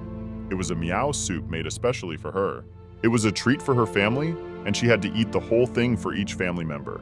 Kitty was indeed happy, and then it was time to open presents. The brothers placed a large box before her, and Kitty opened it with interest. It was a pot-bellied pig, one of 3 piglets. Her brothers also gave her her first coin so Kitty could put it down right away. The piggy bank became 1 coin thicker, and Kitty realized that she would have to keep filling the piggy bank because pigs gain more weight when they eat. That's why piggy banks are made in the shape of pigs. Kitty asked them, was it really true? But Elliot, seeing her, was silent. He was very tired of the twins. And then he said, here in the wolf's den, the pig needs to make a lot of money so the wolves won't touch it. Then Eden stealthily slipped Kitty her present. She opened it with interest. There was a red beret that now matched her fur cape perfectly. Kitty had recently lost the beret, so Eden thought it would be a nice present for her and wished her a happy birthday. Kitty was so excited that she even started to dance a little. The whole family started looking at Eden suspiciously because they noticed that he was watching Kitty too closely. And it's not like he's a family member, he's a man. So you have to keep a close eye on him. And then the whole family went to change clothes because we had to take a family portrait as a sign of remembrance. 2 adult wolves, 2 young wolf cubs, and 1 little kitty are the Gridwolf family. After the day was over, everyone was busier than usual, and Kitty started doing experiments to find out what powers she had. Of the experiments she will conduct, today is probably the most dangerous. This is the effect of the Blue Moon replica on Sir Elliot. Based on Elliot's magic power and the characteristics of the Blue Moon replica, Elliot should be in that condition for about a week. Except when everyone was sick next to the Blue Moonstone, Kitty felt warm, felt soft, and felt as if sunlight was coming from Elliot's body. She was the only one who described the power of the Blue Moon in this way, and suddenly he came to his senses. But he hadn't quite recovered from the effects of that stone. Karis was very surprised. She had hoped that it might be possible to purge the man of his madness by being near him. It was recently reported that there is a close relationship between the cat leader and leopards. Also the fact that Kitty was immune to the power of the Blue Moon. She had an idea and asked to move closer to Elliot. Then she touched her hand to his head, and all the negative effects did indeed disappear as soon as she held out her hand. A warm glow enveloped Elliot, and he felt better. He felt better than he had before he was tied to the chair, and even the headache had gone away. Even his memory was fine. He remembered his last request, to introduce him to the beautiful she-wolf. However, Mrs. Harris ignored his words again. Most importantly, Kitty has incredible powers. She can help those who have been exposed to the magic of the Blue Moon. Perhaps that's why the fox who kidnapped her has awakened from his madness. Direct contact with a demented creature works best. That is, the closer Kitty is, the more effective her skill works. There is no mention of her ability in any book, so it will take some more research. Maybe this is the power Kitty's mom was talking about. When her mother was dying, Kitty felt a warm glow. It was the same one she'd felt from Elliot. So there is a suspicion that Mom had something to do with Kitty's powers. These powers can definitely thwart the villainous plans of the leopards. However, the powers must be kept secret, for too much power is an invitation to attack. For the sake of safety and today's experiment, Elliot's help proved indispensable, as he could be trusted. The fox who kidnapped Kitty the day she was born, thanks to her power, is already recovering and sharing all the information. He's cooperating with the guards because he's a member of the Kleda clan, so everything's under control. Kitty really wanted to save all the foxes as soon as possible so that they would think she was good and beautiful. Daddy asked why she was so eager to be thought beautiful. Kitty replied that it was certainly not unreasonable, for when she became an adult, she might live in fox territory. Only it wasn't something she could say in front of her parents. Of course, the couple immediately began to talk Kitty out of the idea, saying that there was no better place to live than Gridwolf Manor, and she could settle here when she became an adult. Kitty nodded, and only then did they let her go. A few days later, the first snow fell. At the end of the year, the wolves gather in the center of the estate to hold a memorial service for wolves killed in the battle with leopards. The memorial service is the wolves' way of ending the year. However, children are not allowed to go there, so Kitty and her brothers are left to watch over the mansion. The girl remembered that Eden's mom had also been killed by leopards. And today was Victims' Day, so Kitty decided she had to do something. The first thing she did was go to the kitchen asking for some sweet cookies. There she was able to drink milk and finally get a cookie. But as she was about to leave, the cook carefully removed the hair from Kitty's clothes. The girl thanked him and went about her business. The girl thanked the cook and went about her business. After that, Kitty took off her masquerade. It was actually the same woman, Sigma, the leopard from the second faction. Kitty ran to Eden's room, knocked on the door, and waited for his answer. But for a long time, there was silence. Kitty kept saying she was near the door, and finally Eden opened it. Kitty saw his slightly reddened eyes and realized that he had been crying, so she cried too. Eden tried to calm her down and carried her into the room. It was important that Theo and Dayon didn't see her crying and make a fuss. Eden sat Kitty down on the table and showed her his handkerchief, which was completely dry, to prove that he had not cried. Kitty at this point handed him a bag of cookies because she knew he hadn't had breakfast yet. Eden accepted the cookies but wondered if she'd given them to anyone else like Clede Foxtine. Clede went to pay his respects with the other adults, so Kitty brought cookies only to Eden. It seemed to lift his spirits.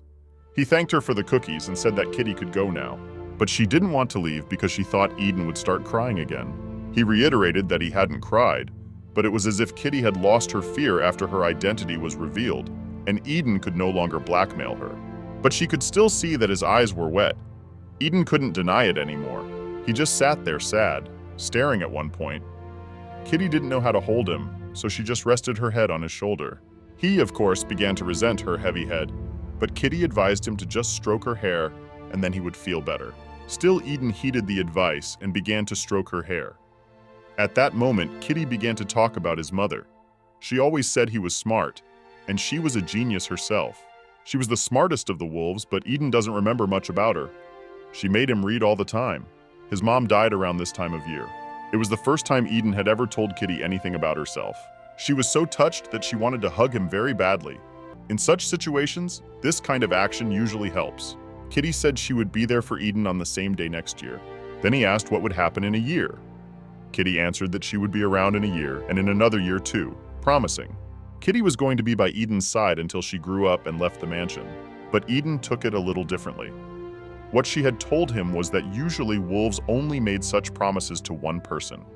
He said that she should make such promises only to him. Kitty is good at keeping promises, but she didn't realize the seriousness of what she had now agreed to. Eden, on the other hand, got what she wanted and was even able to smile on this sad day. When more snow fell, the kids were finally able to play snowballs and goof around. Eden did not take part in these games, being busy reading books as usual. But Kitty and her brothers enjoyed playing all day. They only decided to finish when it was time for dinner, and they had already molded many snowmen. They made their whole family out of snow. It was really cute. Kitty found her own place. It took longer for my parents to drive back, so they returned when it was already dark. Harris looked at the snow falling, and it brought back unpleasant memories for her. The day her baby died, even though she promised she would definitely come back for him and everything would be okay. She came to her senses when they had already arrived home. The kids must have been waiting, so after getting out of the carriage, the parents hurried into the house. But right in the yard, they saw the whole family's snowmen, which had clearly been molded by their little ones. There was even a little snowman named Kitty, and in spite of him, Karis wondered again. She began to cry, but at that moment she heard Kitty's voice. The girl came to meet Harris and Jakal, who had returned, even though it was already night. She couldn't sleep, so she went out and made some more snowmen. And besides, she thought everyone would like snowmen. Karis really liked the snowmen. But looking at the tears in her eyes, Kitty immediately remembered Eden's eyes reddened with tears, and to help Harris, she hugged her too. It usually helped. Kitty, though she missed her mom, didn't cry. Because if she was sad, her mom would worry about her, and Kitty didn't want to break her heart. Karis wondered, would her dead daughter's voice have been as soft and warm as Kitty's, and would she have spoken such gentle words too? Karis left her alone in that cold place. Karis had gotten to spend warm and happy days, and it would be greedy to ask for time to stop so she could stay in this blissful moment. After that sad period, the winter did go well though, and so spring came and the plants began to sprout. Kitty grew up happily with her brothers. Eden used to be sad and alone, while Clede was seeing more and more of his kin. And now it's fall. It was winter again when Kitty had to say goodbye to her brothers. Kitty confidently decided to exercise from that moment on. And since then, it's been 10 years since locals have been attacked by cape-wearing criminals. Normally, no one could capture these rascals, but there were a few people who are able to fight back to protect the residents. Kitty Gridwolf, 17, has gained fame and popularity during this time because she has always fought for justice. Of course, she wasn't alone in dealing with criminals. She was often helped by Elliot's teacher. Kitty was already known for being the one who gave the rabbits a roof over their heads. and now she has helped civilians who were attacked by a criminal. It was a cute couple expecting a baby, but they hadn't yet come up with a name for the baby that would soon be born. Kitty looked at them and immediately thought of her mom and unborn siblings. She was very happy that she was able to protect this little one. Leopard attacks are less frequent, but still persistent. Kitty approached the criminals. She was now using her power to remove the influence of the Blue Moonstone. When the magic was destroyed, the criminals came to their senses. It was fortunate that Kitty was nearby and everything went smoothly. Kitty did a great job working alongside her teacher, Elliot. From the outside, the atmosphere between them might have seemed a little wrong, but still, people were very happy to have Kitty. When they saw her for the first time 10 years ago, she was so sweet and like a fairy. From a timid little kitten, Kitty has become a stately lady.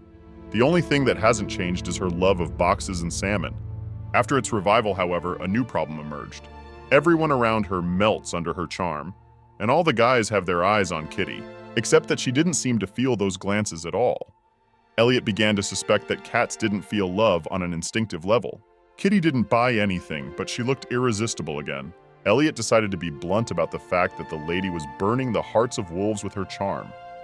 Ignorance of that fact didn't absolve her of responsibility. Kitty just laughed. She asked how many victims the teacher had managed to count, and it was already 256. So he asked her to take the question seriously. And he also asked her to refrain from talking to Eden and Clete alone. But Kitty couldn't do that, because they were her best friends, and she had no one else to socialize with after her brothers left. She did not realize that she could not be alone with them for too long. Elliot did care for the lady, but Kitty was sure that the teacher was worrying in vain. Right now, Eden is busy preparing for her coming-of-age ceremony, and Clete is busy managing a platoon of foxes.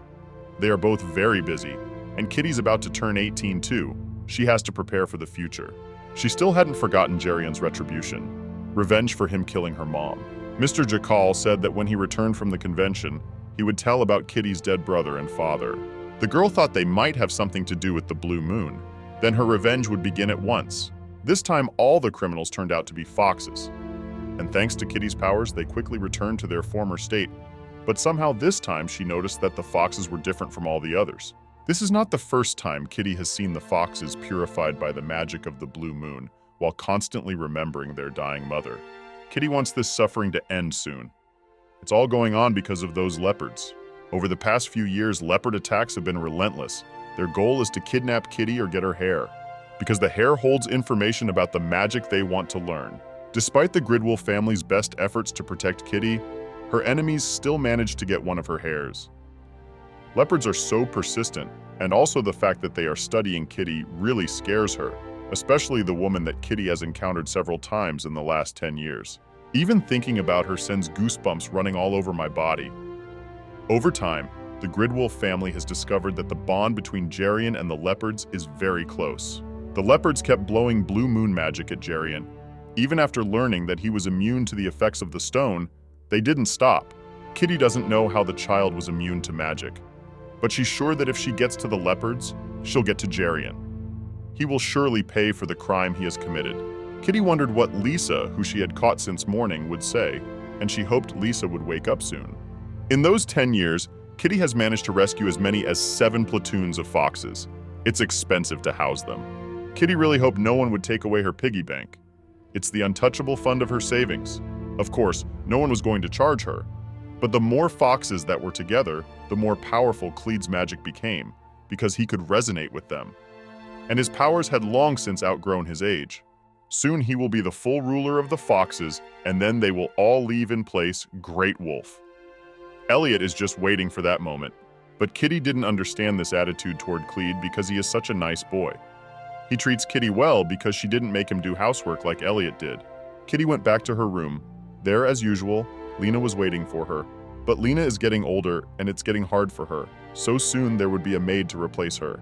But Kitty really didn't want that. She liked the way Lena did her hair and helped her. Lena had trained her students well enough to get some of them to like Kitty, and she hired them as maids.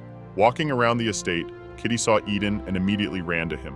Instead of greeting her, he stroked her head, and Kitty liked that very much, except that usually those moments always ended. Eden could smell the foxes on Kitty, and she told him what had happened today. Kitty was on her way to meet Clede. He was just waiting for the lady. The relationship between Clete and Eden was still not the best. You could say they were rivals, but Kitty, as usual, guessed nothing.